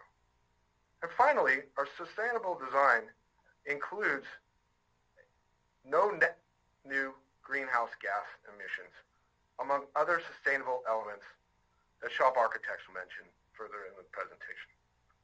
Next slide. Getting deeper into Phase 1. Next slide. Phase 1 is split into two buildings. We have submitted plans to add 240 net new trees planted both within the public right-of-way and our private space as well. Next slide. We will be creating a 4-shuttle multi-modal center that we'll talk about a little bit later in this presentation. We're creating subterranean parking to meet the needs of the project. We're installing public bikeways for the approved San Bruno walk and bike path. Again, these statistics are just for the Phase 1 project. We'll be doing 2 acres of public accessible space. We'll be doing 4 acres of upgraded infrastructure and road, including a public dedication of Grundy Avenue. There's that commitment to zero use of fossil fuels again. And finally, we'll be installing an 800 kilowatt photovoltaic solar panel system on the roofs of these buildings. Next slide. I'd like to hand off the presentation now to Chris Sharples, principal and founder of Shop Architects and our lead architectural design. Thank you, Josh, and thank you, commissioners, for allowing us this opportunity to share with you the vision for phase one. Just to orient everybody, we've got I-380 just to the north of the two buildings, with Grundy bisecting between the two, and then Bay Hill just to the south, and Cherry directly to the west. Next slide. You know, one of the key things as we started developing this design with the whole team was really grounded in the Google principles of place. One of the key things to creating great architecture is creating a great public realm experience, and that's critical to this project. The other aspect is we've all been facing for the past year and a half is this growing need to have a better connection with the outdoors and nature. So that's going to play a big role, not only in terms of how we design the interior spaces, but also the public realm just beyond the facade of the building. And at the same time, really focusing on, you know, resiliency models for this, and really allowing innovation to sort of draw this through the whole project. And at the end of the day, phase one really will become sort of the groundwork and the basis for the growth of the campus over the next 15 to 20 years. Next slide. So the thing is, I want to sort of start with the existing condition. You know, it's as we've seen, you know, it's prioritizing the car over the pedestrian and the cyclist. Next slide. And you see that also in the streets and the narrow widths of the sidewalks. Really addressing this in the vision of the new buildings for phase one and the public right-of-way. Next slide. This is another aspect, is really scaling the architecture to people and moving away from these you know, solid boxes, sort of opaque, introverted spaces, and really beginning to open them up to the city and the surroundings. Next slide. And really understanding that we're not about trying to create a street wall here, but really trying to create the softened, open edges that really invite people to really take delight as they're moving along these corridors and streetways. Next slide. So how could YouTube's new building support a great public realm experience? So we look at a bunch of different precedents for this, and not to say that we're looking to bring Stanford here, but the idea of bringing bicycles, a great pedestrian experience, using landscape as a way not only to buffer against traffic, but to really soften these edges and allow the architecture to sort of be the backdrop for this unfolding drama. Next slide. And also understanding how we position the architecture as it relates to the street and to its public right-of-way. Instead of creating a wall, but really creating this idea of sort of pockets of open space that connect with this link that brings you through the site. Next slide. Next slide. The other thing that's important is, and not that we're looking to design a Gothic revival for YouTube's new building, but how we look at fenestration, ways to break down the scale of these buildings so they really have this relationship to the pedestrian and to the cyclist. Next slide. And so again, back to sort of aerial view, a lot of focus on, as you can see in the way that the building is crenellated along these public right-of-ways and creating these sort of pockets of space and open areas, allowing us to plant more trees, more vegetation, and also in terms of the roofscape, you know, as Josh described, we're creating, you know, 800 kilowatts of solar power off the roof, and there's also skylights that will be used to naturally daylight a lot of the workspace inside the two buildings. You also see a bridge connection across Grundy, which is at the second level, which we call the campus loop. And this allows a lot of the YouTubers to actually move freely from one building to the other without having to cross it at grade. Next slide. And this is sort of like just a sort of a little section cut of a portion of the elevation.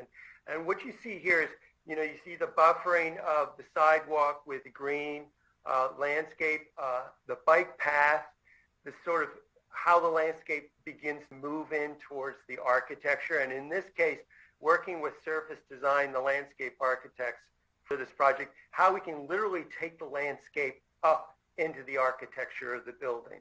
So really making biophilia one of the critical materials, not only in terms of the ground plane experience, but how we begin to dematerialize and develop the architecture of the new buildings. Next slide. The other aspect is, as I was mentioning earlier, is how we can begin to break down the overall scale of these buildings through the fenestration. And in this case, tilting the glass and creating these light shelves that actually shade the interior space from direct light, reduce solar gain, which again has a positive impact on your energy loads, and at the same time create views without glare out to the surrounding landscape. Next slide. And so what you're starting to see here is a series of views. You're coming down from Cherry Street, you're on Grundy, approaching the entrances into the two buildings. And again, you see the sort of unfolding of this landscape as you're moving along. And again, you're not having confronted by this street wall, but this whole idea of creating this sort of layered drama of architecture, and then using the landscape to soften the edges and actually pull it up into the buildings. Next slide. And then this is a view on Bay Hill. You're looking up towards Cherry. And here you can see the bike path. We created a generous sidewalk, very different from what we have today.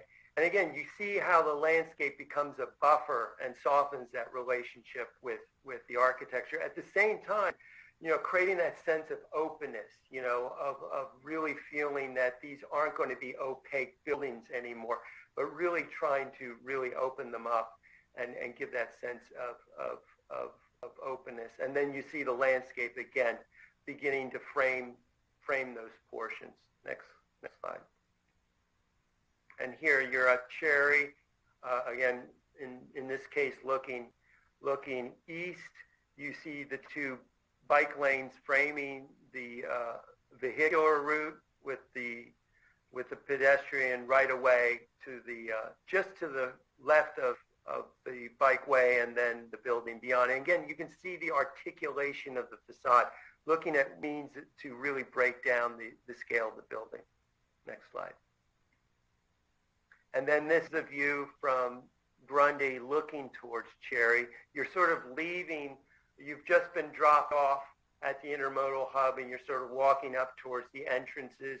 You can see the bridge across the campus loop connection at the second level that connects the two buildings together over Grundy. And again, the landscape plays a big role in really defining the sort of the architectural experience as you're moving along these streets. And then in this view, here you're actually at the second level, you're crossing the bridge over Grundy, and this is the campus loop that connects the two buildings together. Next slide. And as Josh mentioned, a great deal of focus on creating a resilient strategy here, a very sustainable strategy in terms of really embracing a lot of important goals. One of them, obtaining LEED Platinum for this project, but also not relying on fossil fuels to support, the energy loads for this project. And then, as I mentioned, solar panels on the roof, utilizing landscaping to reduce heat island effect, and again, biophilia, again, really looking at health and well-being as an important component, not only for the people who work here, but as people sort of walk around, around the building in the public realm. Next slide. And one last thing I'm going to mention at Cherry Plaza, this is going to be a publicly accessible open space, privately owned by YouTube, and it's going to be another addition to the sort of a necklace of open space parks that move along Cherry Street and bisect into the Bay Hill and Grundy Streets. Next slide. So Surface came up with some really beautiful concepts for this space. Again, creating something that really is scaled for people. And the architecture, in this case, the existing 1,000 Cherry building really becomes just a backdrop to this landscape drama. Next slide. And here's a view where the public can actually, stop and hang out, maybe pick up something up from the market and have lunch here, but really trying to create a welcoming environment along these commercial corridors. And I'm going to turn it now back over to Josh. Thank you. Thanks so much, Chris. Next slide, please. Our project is combined with a robust TDM to shift demand over time from single occupancy vehicles to active models and shared resources. At this time, this program has allowed us to reduce our needs for single occupancy vehicles by 43%. We do expect further opportunities through innovation and technology to continue to drive the reduction in single occupancy vehicles down. Next slide. Phase 1 includes the build-out of a multimodal center. To align with Google and YouTube's robust TDM plan, as I mentioned, the project team is committed to complete a multimodal center, which you can see the location and plan here. Next slide. Large enough to fit 4 shuttles at a time, it has been designed to accommodate all needed shuttles for the full build-out of the YouTube campus. Most importantly, we are constructing this center with a first phase to remove our shuttle drop-offs from the public right-of-way. Next slide. The design intent is to complete a shuttle area with the same high-quality materials that you'll see throughout the Bay Hill specific plan. Next slide. And in closing, just thank you again. We have members of our design team here from architecture, civil engineers, transportation engineers, landscape engineers, and other development members of my team.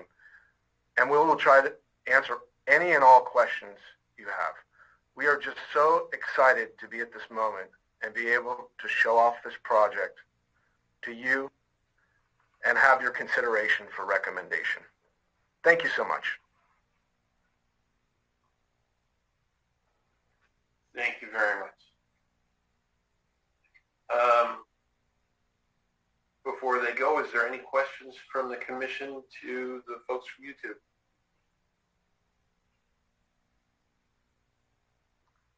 Through the chair, I have a question. Please, go ahead. I have a few questions. So thank you for your presentation, Joshua. Excellent and thorough. I have questions on the report, within page 2 of the report. I wanted to talk about the traffic plan and the traffic flow. I think that's one of the things I hear the most from community and for myself is you've got a great plan. By the way, thank you for the tour that we had, opportunity that we had to tour the project, and great parking opportunities. And so I think that you're really accommodating all the parking. The to and from is really the question. It's like, can San Bruno accommodate? And at that left turn as you're heading east and turning onto Cherry, those types of traffic flows. I know that with having shared driving and your bus transportation is going to reduce it drastically. But in the meantime, thinking about how the flow of the traffic. Can you speak to that a bit? Sure. Commissioner Johnson, before we get to that question, Patrick, if you don't mind, can you take the presentation off the share screen? Thank you. Commissioner Johnson, I heard your questions on traffic and transportation. So since, as I mentioned, we have a team, so Taylor McAdams from Pierce will address this issue. Perfect. Are you in the room? Yeah, hi, can you hear me? Yes. Yeah. Okay. So we studied the whole plan, or the site as a whole. We also specifically looked at the phase 1, and I can share my video if that's helpful too. Okay, it's a little blurry. So we looked at a few scenarios. One is the full plan. And then, as I mentioned, there's phase 1, because the full plan we studied as if it were built out 10, 20 years into the future. Phase 1, we looked at being built out actually in the near term, 2022. So we looked at, the conditions from a variety of perspectives, including a traditional measured level of service, and that is kind of how traffic flows through an intersection, and it measures, to simplify it, the ease with which traffic flows through an intersection. And so we looked at some key study intersections, including either end of Bay Hill Drive, and so the city has level of service standards, and under the phase 1 development, everything met those level of service standards, with a few exceptions. And at those exceptions, that's where we introduced new improvement measures. The traffic signal at Traeger and Bay Hill, Traeger and San Bruno Avenue, for example, is one of those measures. That was where in a location where we saw that the traffic was going to overwhelm the intersection from San Bruno's standards, and so City of San Bruno standards, and so we recommended the signal. But for the most part, the number of vehicle trips added, especially as a result of phase 1, do not cause any concern. We also looked at safety, and YouTube's presentation did a great job presenting and as well as the kind of public realm slides that Elaine shared earlier discuss how the pedestrian environment will be dramatically improved, as well as with new bike lanes, that experience will be improved.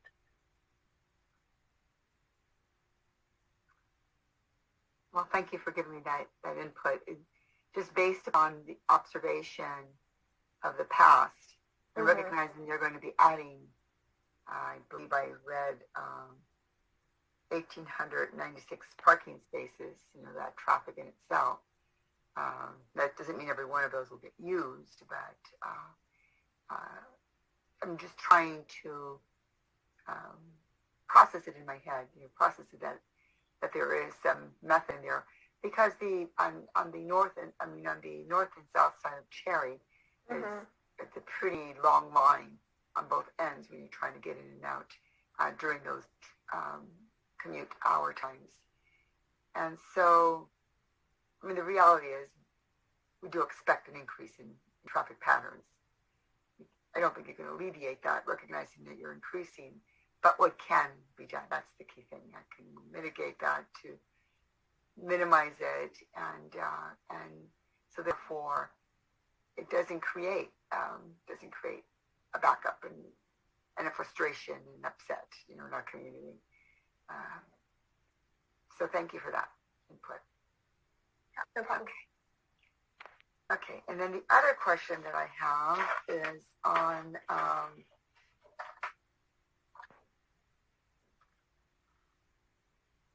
the one on community benefits. The one on page 3 of the report, down on Cherry Plaza. Now, recognizing that people really do like to congregate, they do like to get together. If it's going to be public, there's going to be more potential for that, and you're encouraging that. And so I look at it, my hat on, thinking, okay, what's the security going to be like? What's the maintenance? What if the committee starts asking for a children's area? So what's the capacity in that? Is it designed for people who might be shopping at Bay Hill and they want to go have lunch there, or someone just want to meet a friend for coffee there, and they take their own? Is that the intent? What happens if community wants to start using it for some level of events? And they'll say, okay, very much like San Bruno Park, there are those areas that you can reserve, and then there are the areas that you get there really early, and you plop you tape down your tablecloths on it. What happens if that starts to happen? And will it be policy and guidelines? I know this is a really fun and beautiful place to think about, but I can't help but think about those potential other uses. Will it be a first come, first serve? Will it be a reserve? Are they going to be open specific hours? And what happens if there's liability and there's hurt and something takes place there? I think I might have said already that somebody wants a children's area. And maybe instead of having a children's area, maybe it's supporting our current public parks to create other types of things. So anyway, those questions come to mind. It is an area that I spent 45 years doing children's areas, so I can't help but think about these things. So I don't know who would be able to answer that, but that's a question that I have. Sure. Commissioner Johnson, Javon Grogan, City Manager, let me begin with a reply. So it is intended to be privately owned, public available space, non-reservable space. And so there will not be the ability for it to be reserved through the city's community services department. There will be a maintenance agreement between the city and YouTube to ensure that the private and publicly available plaza is maintained to appropriate standards. There will not be the ability for requests for design enhancements to the facility. Those designs, preliminary designs that have been shown that will be reviewed by the city and approved as part of the Phase 1 entitlement will be a part of that and decided at that time. It is intended to be a casual public space, a space for people to stop on their way to Commodore Park or utilizing the Greenway, or exactly as you mentioned, maybe a patron of the Bay Hill Shopping Center to stop and have a cup of coffee, have a conversation, have lunch. But it is, again, not intended to be programmable space. Well, I certainly can appreciate and understand the intent, but the reality is these things do come up, and so I think that having some conversation about when people start to congregate in that area, or they start to bring their music to that area and they're enjoying it, if it's beautiful, it's going to be a place that people want to go to. So, maybe it won't happen, but I can't help but think that it could potentially have some level of having to think about it. So I just wanted to put that on those discussion points, and thank you for answering that. And then there was the bridges, the pathways. It was good to see a picture of that. The questions I had prior to seeing the picture, are they visible unless you're going down that street, are they going to be visible? Are they open? Many from that area going, I live at Portola Highlands, so I pass by that area practically every day, a couple times a day. And as you move further west, the wind and the fog just gets really intense. And so just thinking about those potential wind tunnels and things. I'm not making any recommendations, I really don't have any questions. I would just like to be sure that they're giving some thought to that, because sometimes the designers are from the area. They might be from beautiful warm weather, and it could be wonderful to walk through there. But when you have that wind, it's not so beautiful. It's really hard. And so just to get some thought, I would really hope that they would do that. And then my other one, the community, the benefits, that was answered. So, and I think the other ones I'll just reserve. They're small. Thank you. Thank you, Commissioner Johnson. Is there any other commissioners that have questions? Commissioner Litton. Hi, I do have some questions. I'm going to try to keep them organized. I know that the larger community, especially adjacent in the neighborhoods adjacent to the Bay Hill area, are going to be impacted by a number of the things identified in the EIR. The ones that kind of come to mind most for me are the air quality impacts that are not only going to be occurring during construction, but also throughout the life of the use of these new buildings and infrastructure. There was a lot of discussion, and I had some clarifications about that. It looks to me as though there are some standard minimums that were evaluated for the EIR and are in the specific plan and also in the phase 1 plan. But it sounds to me as though the developers, YouTube, are going to be going kind of above the standards that are set forth in the plan. And so one thing I was kind of curious about was, and I actually think it was mentioned in some of the comments that were sent in by YouTube to the city. What is the air quality standard that the project is measured against? And what are the anticipated fees for non-compliance? What does that mean and look like? I guess I'm looking for some sort of metric to understand what kind of air quality impacts there are going to be during construction and after construction. I'm wondering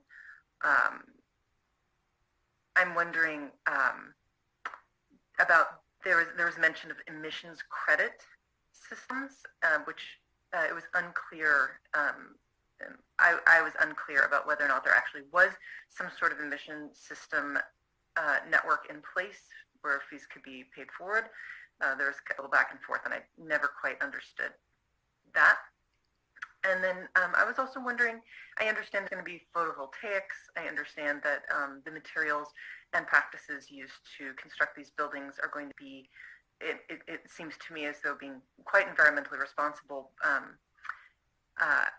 I'm curious if the energy that's not created by the photovoltaics, and I understand there's going to be minimal natural gas, I'm wondering if the energy that's going to be used is going to be clean and renewable, and whether or not it's going to be done voluntarily or whether it's required. That's kind of the overview of my air quality concerns.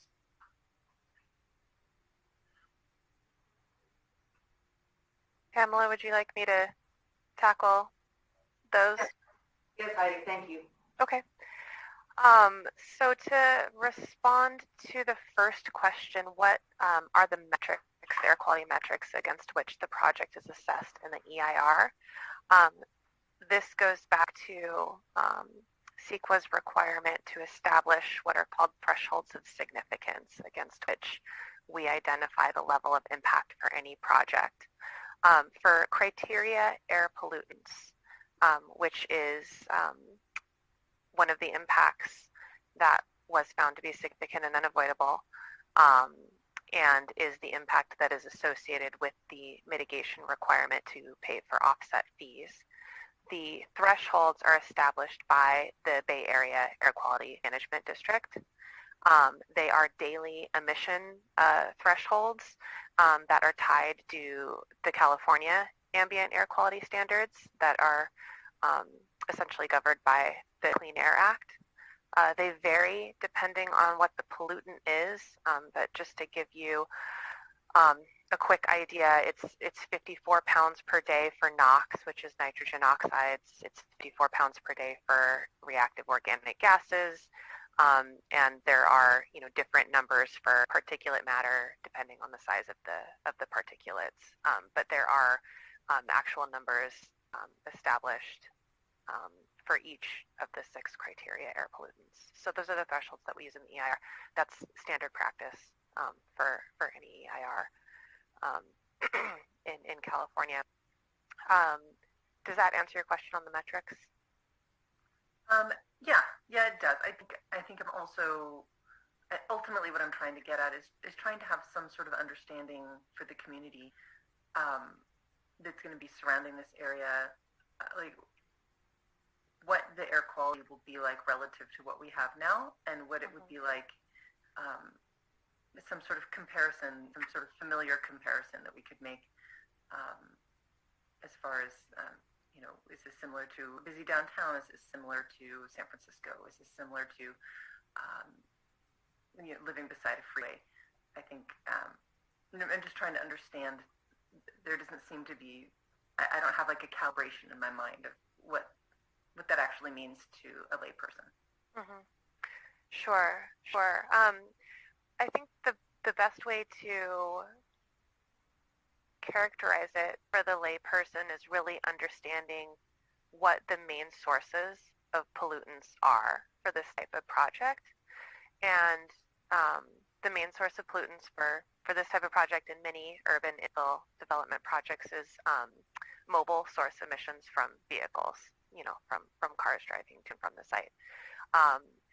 For this project, given that it is so close to public transit, and that there are mitigation requirements in place, pretty robust mitigation requirements in place for transportation demand management, I would say just in my professional assessment that the project is big, and it's certainly generating mobile source emissions, but I think when you view that in context of other comparable urban infill projects, it's lower on the scale because there is expected to be a strong use of public transportation and carpooling shuttles and things like that.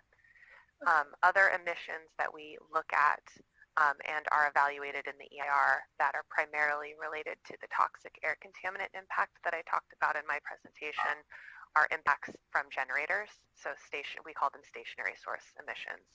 And those are impacts from emergency generators on the site. And those for a specific plan are hard to assess with precision because they really do require an understanding of the actual design of a project and where those generators would be and where the nearest sensitive receptors are with respect to those generators. So we did evaluate them for the phase 1 development and found that impacts would be less than significant. For the specific plan, this is why we assigned this mitigation measure that requires future development to prepare these health risk assessments that will look at the specific generators and receptors around them. If significant impacts are identified, they will need to incorporate design features into their projects to mitigate those levels down to a less than significant level. And I think I've already asked this of staff previously, but as these different phases come along that will be subject to these different inquiries about these emissions, those will also be coming before the Planning Commission as an item by item basis. It's not the approval of the specific plan is not a blanket cover for this. It's actually going to be addressed item by item. Yeah, that's correct. I'm actually not sure if they all come before commission. They'll certainly all come before council.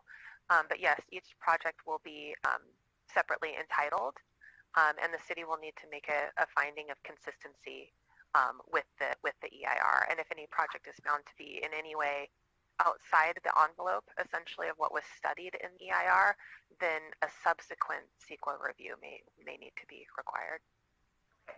Thank you, Heidi. Commissioner Lethens, if I can elaborate a little bit. So the phase health specific plan will provide guidance for the overall project. The only project level approval that you'll be considering tonight is phase 1. So all the subsequent phases 2 through 5, will still be subject to architectural review permit that are subject to the Planning Commission's purview. As we talked about the program level EIR versus the project level environmental review, depending on whether those subsequent phases may or an additional CEQA review, it may be a negative declaration or a categorical exemption, or like Heidi said, if the program EIR covers for the subsequent phases, and they will forward that to you. But for all the phases, design criteria, you'll be reviewing them. Okay, thank you. That helps a lot. Just a couple things still on the air quality. I'm curious if regarding the energy sources that are not the electricity that's not created by the photovoltaics, I'm curious about where that energy comes from, whether it's going to be clean renewable energy. I know that's kind of an option that's available to most, homeowners and, individuals that purchase, energy from PG&E have the opportunity to do that. Will that be done for these projects? And, oh gosh, I have another one. Well, that's it for now. Let's figure out the next one. Commissioner Leah, maybe I can take that one. Google has been purchasing clean, renewable energy from the grid for many years now for all of Google and YouTube, including in San Bruno, and we expect to do the same for the new additional projects we're doing here at YouTube. So I assume the question is to make up the net difference between what we're generating on site and what is needed for site. The answer to your question is yes, we will be purchasing clean renewable energy, similar to how you purchase it at home through the Peninsula Clean Energy Group, I believe. Great. That's the answer I was hoping to hear. And then I'm also wondering if this may be more of a staff question. I'm guessing that that's a voluntary thing. I'm wondering if that is something that can be written into the agreement. Yes, that will be a voluntary thing. So photovoltaic is not a requirement by the building code or the Cal Green, but there are measures that the project will have to satisfy to be a LEED certified project or to meet the minimum requirement for Cal Green. I'm not the expert in that sense, but I don't believe what you're referring to is a code requirement. Okay, and I do recall. I think I do recall the LEED certification silver as being a minimum requirement in the specific plan. That's true.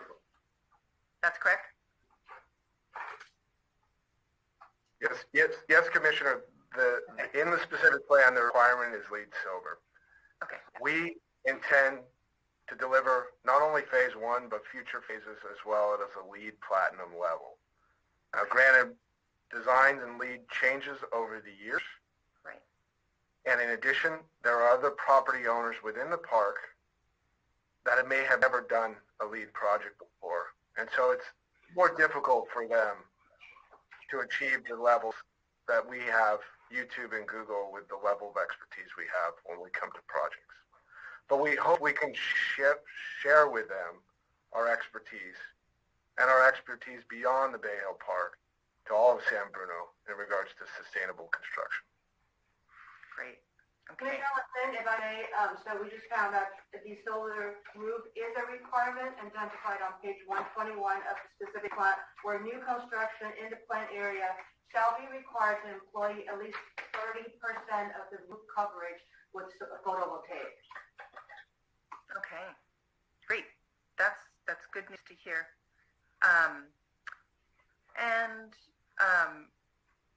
Just kind of an aside, the generators and the testing of generators, and you'd mentioned that, Heidi, that is something that contributes to the air quality concerns. I'm no expert, and I'm sure that if Commissioner Harmon were here, he could educate me. But the backups, I'm curious, considering that we are having photovoltaics, I'm wondering if there are going to be electric battery backups, in addition to, or maybe in lieu of, fossil fuel, like gasoline, or I'm not sure exactly what kind of fuel would be used for these. We assumed in the EIR analysis that these would be fuel-run emergency generators, and we assumed that they would be tested essentially as often as they could be tested, as allowed by the Bay Area Air Quality Management District, which I think offhand is, I want to say 50 days a year, but don't quote me on that. I don't know if there are plans. Maybe Josh can answer to incorporate other types of generators that would emit fewer emissions, but I can say that for the EIR analysis purposes, we did evaluate a worst case scenario, if you will, okay. where they would be fossil fuel-based generators. That's great. Another excellent question, so I'll just layer on. Phase 1 does not include a gas generator. As we mentioned, we're committed to no new fossil fuels. That would include gas generators. We are proposing to do a similar system to what you saw on site at the 1400, 1450 Bay Hill site, which is what's called a microgrid, whereby the panels send their energy to a battery system, and that battery system may be used for backup power. Now, all these buildings, due to their height, and again, not to get too deeply into the building code, do not actually require a backup generator by code because they're not at the level of a high-rise construction. So people opt to put those generators in at this level simply to maintain business continuity. And so we're choosing to maintain business continuity through a battery system. Great. Yes, thank you. I did take a tour of the, I'm forgetting the name of this specific, I guess it was the phase 2 of the, I can't remember the address right now. But yes, I did tour it, and I was, that did impress on me YouTube's commitment to the air quality and renewable. So I appreciate that answer, and that's good news to hear. And I understand that, I've left my map, the lakes properties, those are 1150, 1200, and 1250 Bay Hill Drive. I understand that that is going to be used as parking and staging area for phase 1. And thanks to the pandemic, myself and a number of families I know have spent a lot of time walking around Bay Hill Office Park just to get out of the house and move our bodies around during shelter in place. We've become intimately familiar with the ducks that live at the duck ponds at lakes. And I understand that there are some considerations for, I think it's migratory birds and mitigation measures regarding the care of local native species. But it seems to me that we've created this lovely little bio world for these ducks, and I think they nest there and live there and delight little children and families who come by to sit. And I'm curious what the future of these ducks will be, and whether there will be any sort of pond or anything, any sort of feature like that reintegrated back into the plans. Yeah. Sure, I'll take that, Commissioner Levin.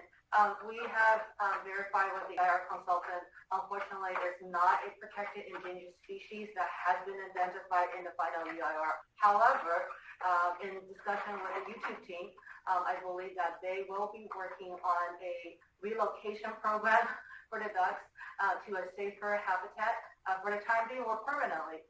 Josh, you want to elaborate? Yeah, thank you, Director Wu. We're just hearing about this now, actually, today. So we have a wonderful, in addition to the environmental program we've been discussing to this point, we have a wonderful ecology program at Google. And we really want to tap into that to answer your question. We're committed to finding a solution in partnership with the city and its community, obviously, you being one of them, to find a solution to essentially, for lack of a better word, save the ducks. I guess we will find a way, but I need to tap into our expertise before we can make a direct response to your ask. So we will be getting with our experts and making recommendations to staff for how to deal with the situation that you mentioned. Thank you. I appreciate that. I know that the ducks got dropped on you at the last minute because I think I surprised Pamela with that yesterday. So thank you. I appreciate that. And they're really wonderful ducks. So, you know, they kept us company during the pandemic. So thank you. I appreciate that. No problem. Let's see. I think that's the bulk of the questions that I have right now. Thank you. Mr. Chair, if I may, earlier during the meeting, Commissioner Madden lost power, so he's been calling in. So his hand has been raised for him to talk in case you don't know that. No, I can't see that. Let's go ahead and bring him on. Commissioner Madden, are you there? Madden, will you unmute Commissioner Madden? He is an attendee with his hand raised.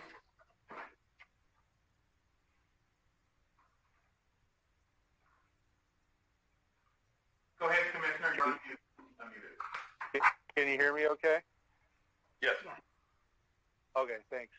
Sorry, right after I asked my questions, power went out, and apparently it's not coming on for a few more hours. So I have been watching on YouTube, though, fortunately, so following along as best I can. Similar to Commissioner, the first questions that came up regarding traffic are my primary concern, not only just the amount of cars, but also just safety in general. As I'm sure many people who know live in the area, traffic can get quite backed up due to a number of factors at the intersection of Cherry and San Bruno. I think the mobile or the new location for the bus drop-off area will help that. So I was glad to see that. But I do have some concerns about the volume of traffic coming down from 280 from San Bruno that make the turns onto Cherry or Traeger. I don't know if just adding a traffic light at Traeger really solves or mitigates a lot of the volume increase. And then I also saw in the presentation there was a diagram showing these rectangles around each intersection signal. And it seemed like potentially adding that signal at Traeger could potentially cause backups into El Camino. So my overall question is just, has someone, either the traffic consultant or the Department of Public Works, considered at things like changing the timing of the traffic signals to adjust for this large increase in cars? Have we looked at things like changing the speed limits, especially coming downhill from 280 on San Bruno, where people already drive pretty fast, and that left turn onto Cherry can get backed up, where it's literally you can only have one lane to go down the hill when that line gets really long to make the turns.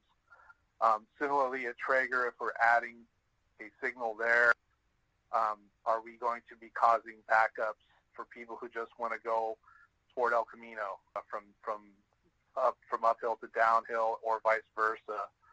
And then, of course, we have a mall there that people have a hard time getting in and out of at certain times of the day because of people coming to work or shuttle buses. And now we're talking about obviously increasing the office space by 2.6 million square feet, I believe, and then potentially building housing on top of Bay Hill Mall and other housing developments. And so I just want to make sure that I know these are unavoidable and they will have negative impacts, but that our plan is just not simply add a traffic light.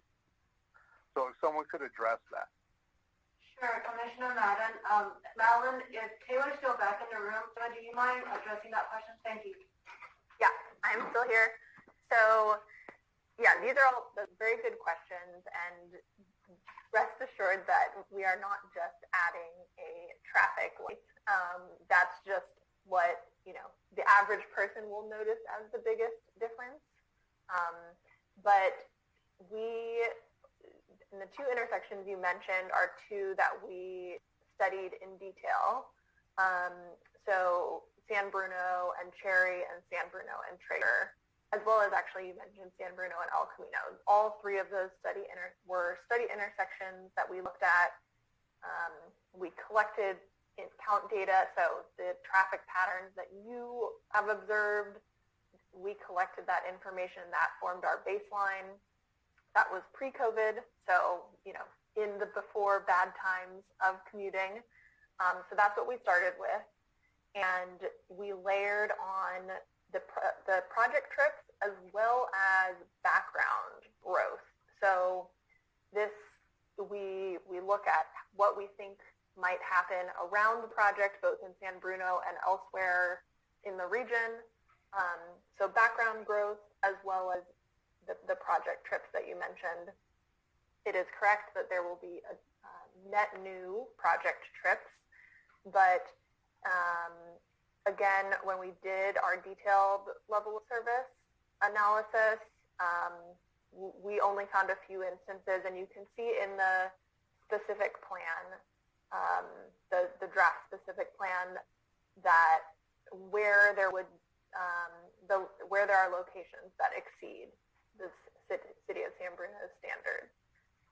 In those locations, we have suggested mitigation measures, which not CEQA mitigation measures, just improvement measures that address all of those level of service effects. And so all of them can be addressed. We also, even at intersections that will not experience a level of service increase, always suggest signal timing improvements, which was one of the ideas you suggested, Commissioner Madden, and that is something we always recommend. We actually recommend for this plan that signal timing be optimized after every phase because of how even small tweaks can make a really big difference in traffic flows. So an example also at Cherry and San Bruno Avenue, there's a current project to add a new turn lane from Cherry onto San Bruno Avenue. I don't know if that's been implemented in the city yet, but that actually was something that was happening. What was that? Well, I wasn't sure if you wanted to add something in the conference room, but so that's something that's being done there. And then you asked about safety and how fast cars drive on San Bruno in particular. And what even better than changing the speed limit is actually changing the lane widths on San Bruno Avenue. Speed limits rarely do much to slow people down on their own. You need to actually change the design of a street to encourage people to go slower. And so that's partly why we have adjusted the lane width on San Bruno Avenue and on many of the streets within the specific plan area. A standard lane width is 12 feet. Many of the specific plan streets are in exceedance today of 13 or 14, which encourages speeding. And so we have most of the specific plan improvements call for 12 at a maximum, or 11 or even 10-foot lane widths. Standard practice minimum is 9.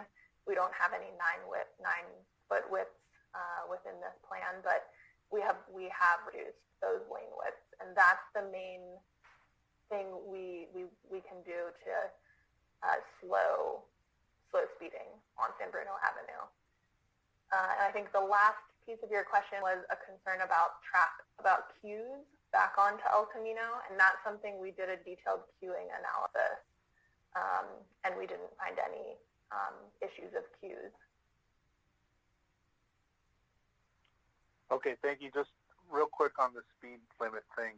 Yeah. So I'm mainly talking about, and those of you who live in town know this, when you're coming 280 north or south for that matter, and you want to get onto San Bruno and head down the hill toward El Camino, There's like no, you're not allowed to turn on a red light because people already speed really badly coming under the freeway overpass. And now we're going to be having a lot more cars come off those off-ramps in either direction. And the potential for speeding increases in my mind, no matter if you narrow the lanes or not. Just full disclosure, I'm a civil engineer by training. So I know a little bit about traffic patterns. I don't do it daily, but I do know a little bit about it way yonder. But I don't see that as a very effective way to slow people down. What I would hope to see is something, because as you speed down and you approach Cherry Avenue, there's some bends and things that happen in the road, and the traffic signal at Cherry is on a downhill coming down San Bruno, and it can be hard to stop. Have you guys considered anything like installing sign or electronic signs like we have in foggy areas that say like prepare to stop because it's anticipating a change from green to red in the lights that may be not visible yet as you come around some of those bends? I've also seen, like in Pacifica, I've seen these, they're signs that kind of tell you how fast you're driving and to slow down. They'll even incorporate like red and blue lights from like a police car would have, just to get people to slow down. Because again, I think it's more a matter of the chances of people speeding or driving more dangerously is because simply the matter of more volume, significantly more volume. So I would hope that some kind of measures like that would be incorporated along with major upgrades to the traffic signals, especially at Cherry and San Bruno, because coming out of the residential area of on Cherry on the south side, it's really poorly done right now. The left turn signal is terrible. It really needs a massive upgrade in that area, even without this project, in my opinion. So I'd hope to see, all efforts made to help the neighborhoods in there stay safe, and not to get everyone frustrated with the amount of new cars, because there is a lot of frustration right now in those areas at certain times of the day. So thanks for hearing me out. Yeah, no problem. And the last thing I'll add, Pamela, if I can just, one more thing is, so what's typical with a specific plan is we've developed concept designs for all of the streets within the plan area.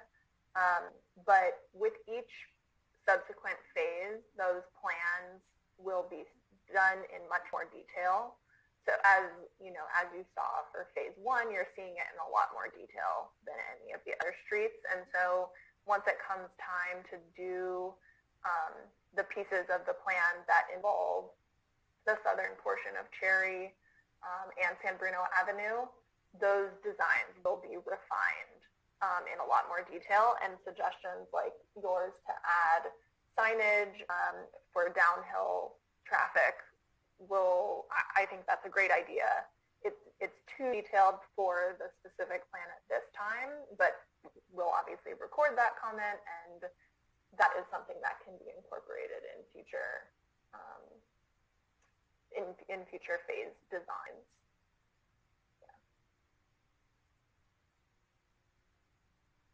Okay, thank you. Do we have any other commissioners with questions? Through the chair, I just wanted to follow up on Commissioner Madden's comments and questions, which I think are excellent. He does echo a lot of the community public opinion regarding traffic concerns around this project. My question, I guess it's for the city. Why hasn't this been vetted by traffic and safety and parking prior to this conversation? If it has, I would like to know. Because the questions are very legitimate, the concerns are legitimate, and it sounds like some studies have been done, but haven't most recently been on traffic and safety. I don't recall this being brought to us. It may be happening in the future, but it just seems like the conversation tonight would have benefited from that committee discussing and vetting and giving their own recommendations as well. So if I'm missing something, I would like to know, and if it's going to happen in the future, I would like to know as well, and if it hasn't happened, I'd like to know why. Sure. Commissioner Durazo, I'm going to turn the bulk of that question over to our interim Public Works Director, Haywan Ritchie. But first I'll say that all required reviews have taken place. Entitlements like this do not go to the TSPC committee. The loading zone did go to the committee, and as a part of our normal and customary process, entitlements do not go for a advisory review to the TSPC. Director Ritchie? Yes, thank you, City Manager Grogan. Haywan Ritchie, Interim Public Works Director. Good evening, Commissioners. Regarding the question on San Bruno Avenue, I think there were multiple components to that. Yes, the TSPC is evaluating traffic calming. I think the traffic calming program that we have in place right now is really focused on the residential areas. We do receive input regarding the arterials and the more heavily traveled streets, and those do get evaluated by our traffic engineer, and as improvements are evaluated, those would be brought forth to the Traffic Safety Parking Committee. Regarding the intersection, something Commissioner Madden had mentioned on Cherry and San Bruno. As you may or may not be aware, there is actually a project currently that's under construction. Right now there is a backlog of poles, and it's taking them longer to procure, but there will be some substantial improvements at that corner.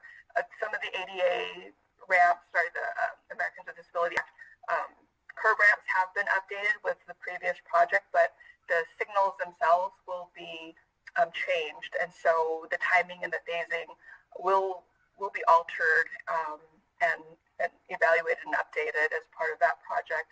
There currently is a speed feedback sign in an attempt to reduce speeds. However, as our transportation planner, Taylor McAdams, had mentioned, there's multiple components to reducing speeds, and one of them is to install additional features like narrowing lane widths and bike lanes. But I think in order to implement what we have in the specific plan, it actually is quite extensive amount of infrastructure work, which that would need to be planned over time, including narrowing lanes and adding buffered bicycle lanes, and so that does take time to implement and fund, which the Bay Hill Pacific Plan would help fund that. YouTube would, of course, pay their fair share along with other development that would occur in the Bay Hill Pacific Plan and other development projects throughout the city, the development impact fee, and through grants, that they become available, and city funds. I'm hoping that answers the question, but I'm happy to answer any additional. That'll suffice. Thank you. Thank you.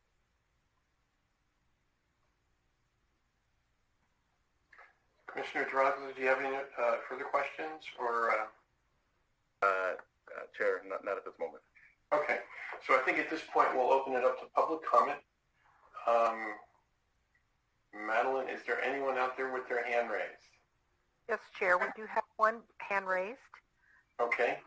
Before we take that person, let me remind the folks at home that if you would like to address the commission at this point in time, if you're on Zoom, use the raise your hand button. If you're on the phone, please use *9.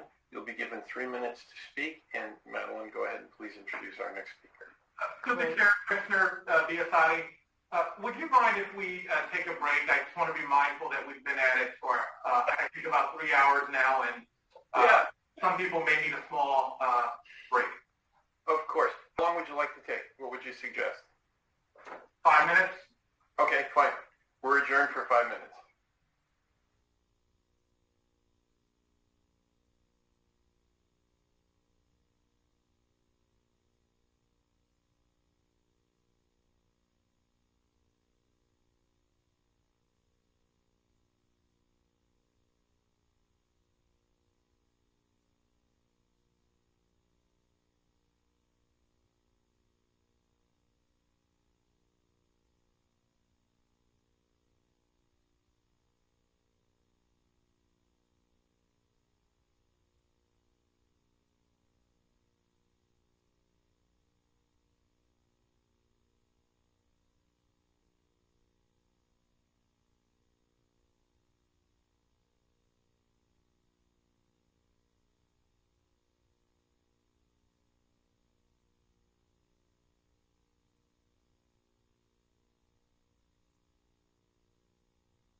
Mr. Chair, would you like another minute or? Well, let's see. Is everybody here? Madeline, do you see all of the commissioners back yet? I do not. I think Commissioner Madden's still with us.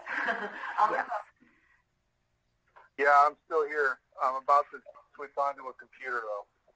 Okay. So I think we're all back online. You have 5 commissioners with you, Mr. Chair. Okay, thank you.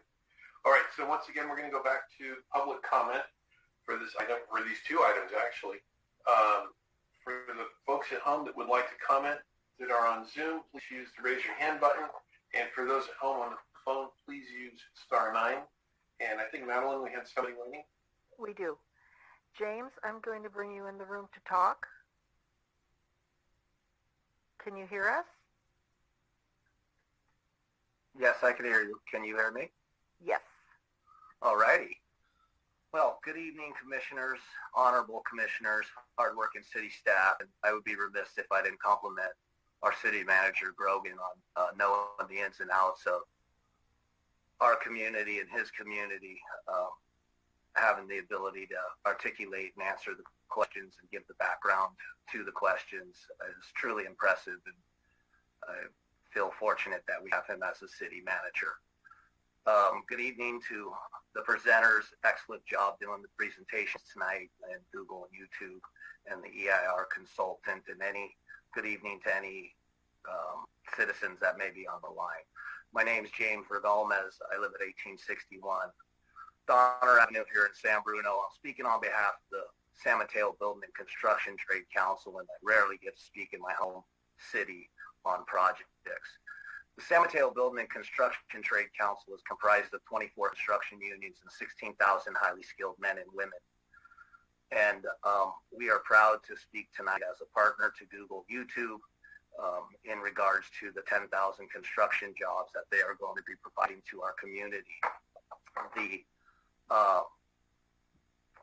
And this is not just going to simply be a handshake deal. This will be codified through a community workforce agreement, formerly known as project labor agreements, but we renamed them to community workforce agreements because they offer benefits, unquantifiable benefits back to the community by hiring local contractors, local journey workers, local apprentices, returning veterans from the military through a Helmets to Hard Hat program. And through this agreement, it will ensure that the work and family platform will be adhered to, that the construction workers coming into our town will not be paid poverty wages. They'll be paid on the work and family platform, which is a decent wage. Even though we receive a decent wage, half our wage goes to mortgages and rents. Health care not only for the worker, but for the family. Something to retire on. Those retirement dollars are reinvested into the community through municipal bonds. And finally, skilled and trained education, one of the largest privately funded education systems in these United States, to ensure that these buildings will be built right the first time, and on budget. And these buildings will be buildings that all of our constituents will be proud of. I would like to thank, on behalf of those 16,000 members, I'd like to thank Google YouTube for making this commitment to our construction workers. When people ask me what unions are, it's simple. It's working families standing together, and we're proud that Google YouTube is standing with our working families. And we'd like to encourage the Planning Commission to pass these resolutions tonight, and encourage with the recommendation to City Council to pass them as well. Thank you for allowing me to speak tonight, and have a great evening. Thank you very much. Madeline, do we have anyone else with their hands raised? Yes, we do. Dean, I'm going to allow you to speak.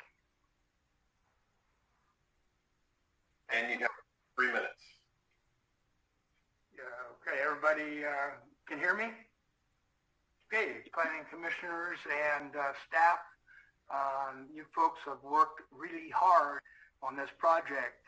We purchased 801, 851 Traeger, which is what the properties that I represent. And in 2016, not knowing what we were getting ourselves into. But it's been a fun project. It's a project that I think is going to be of great benefit to San Bruno and the people in San Bruno. My family came to California in the Bay Area with the De Anza Party back in 1775. So we've been in San Francisco Bay Area a long time. We've seen San Bruno grow. We're really proud to be part of San Bruno at this point. We do want to do residential at some point, and we know that we have a ways to go to make that happen. And I was happy to hear actually that you had so many other residential properties in the queue, so to speak. But we'll be back there in the back to try to help out with the housing in San Bruno as well. So we'd like to encourage the Planning Commission to approve the EIR and the specific plan, and we hope to work with you in the future on our specific project down the line. So again, thank you very much, and it's a great project, and we're really happy to be part of it. Thanks again. You're welcome. Thank you. And Madeline, do we have anyone else that wants to speak to us? Yes, we do. Larry, I am going to bring you into the room.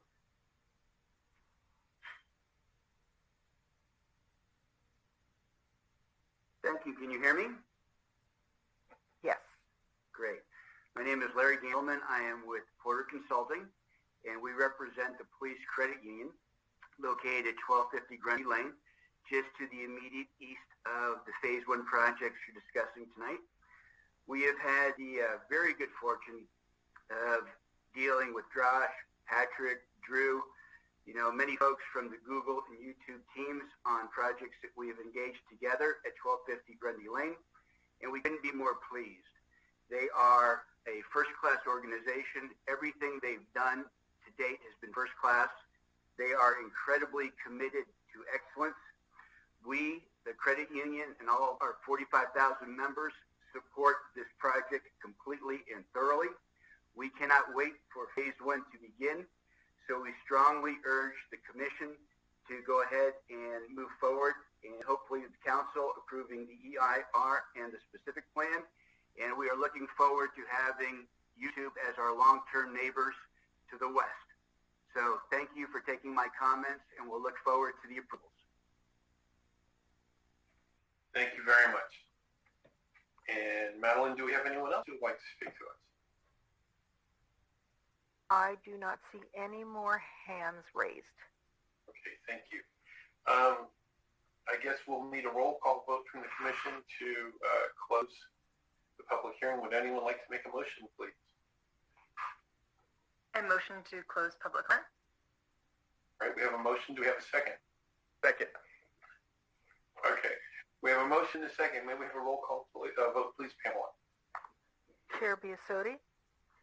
Aye. Commissioner DeRosa? Aye. Commissioner Johnson? Aye. Commissioner Lethen? Aye. Commissioner Madden? Aye. Motion passes. Public comment is now closed. So at this time, is there any other further conversation the Commission can have on these projects? If not, we have two items to bring forward separately, 4A and 4B, as separate resolutions. So if someone would like to make a resolution on 4A, that would be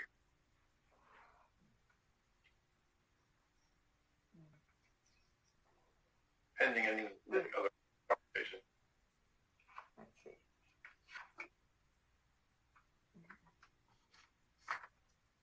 Through the chair, I'll make a recommendation. I move the Planning Commission adopt resolution 2021-04 and recommend that it moves forward to the City Council. Okay, we have a second? Second. Thank you. Okay, we have a motion and a second. Pamela, can we get a roll call vote, please? It is in the resolution. Yeah, that's fine. Chair Biasotti? Aye. Commissioner Durazo? Aye. Commissioner Johnson? Aye. Commissioner Leffen?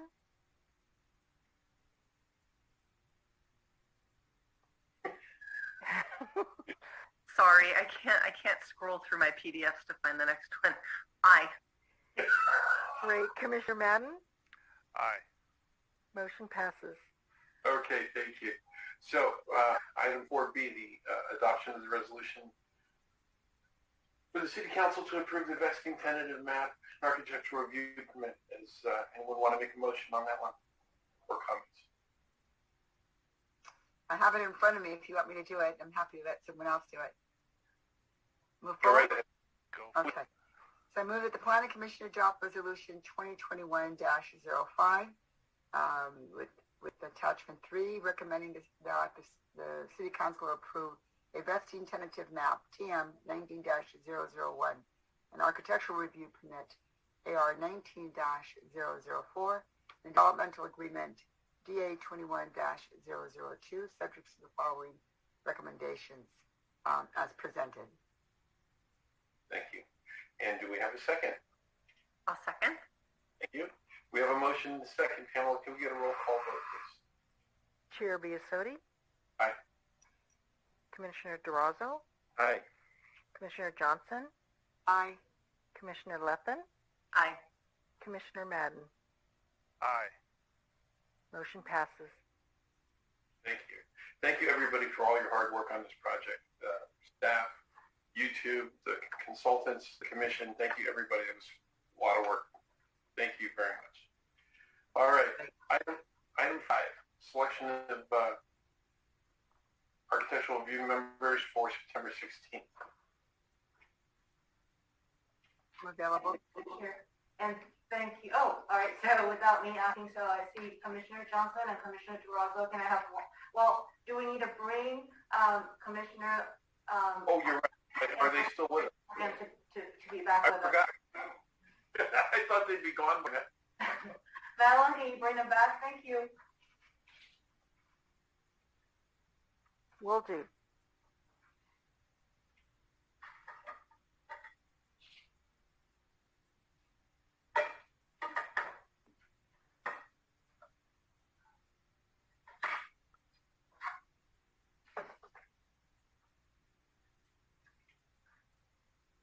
Madeline, can you let me know when you're here because I can't see them on my screen. Okay. I believe.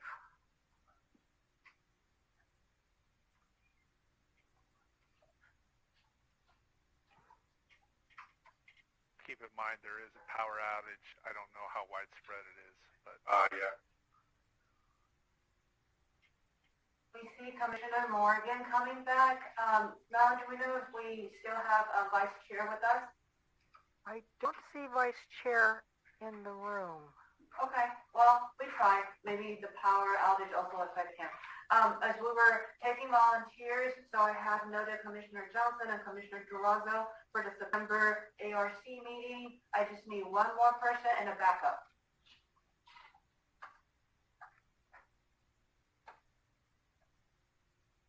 Commissioner Morgan, I can't hear you, but I assume you're volunteering. Thank you. I can be the backup if need be. Thank you, Commissioner Madden. Excellent. All right, back to you, Mr. Chair. Okay, so that brings us to item 6, which is public comments for items not on the agenda. This is the last chance for the folks at home to speak to the commission on items that we did not have on the agenda this evening. Once again, Zoom users, raise your hand. Folks at home on the phone, please star 9, and we'll give you a minute to dial in. Madeline, if you'd let us know if there's anybody there. We do not have any hands raised, Chair. Thank you very much. And with that, we'll move on to item 7, items from members and subcommittees. Anyone have it in for the commission? No? Well, once again, I would just like to thank everyone for all their hard work on this project. It's going to be special. And with that, we're adjourned until September 21st. 2021 at 7 p.m. Good night, everyone.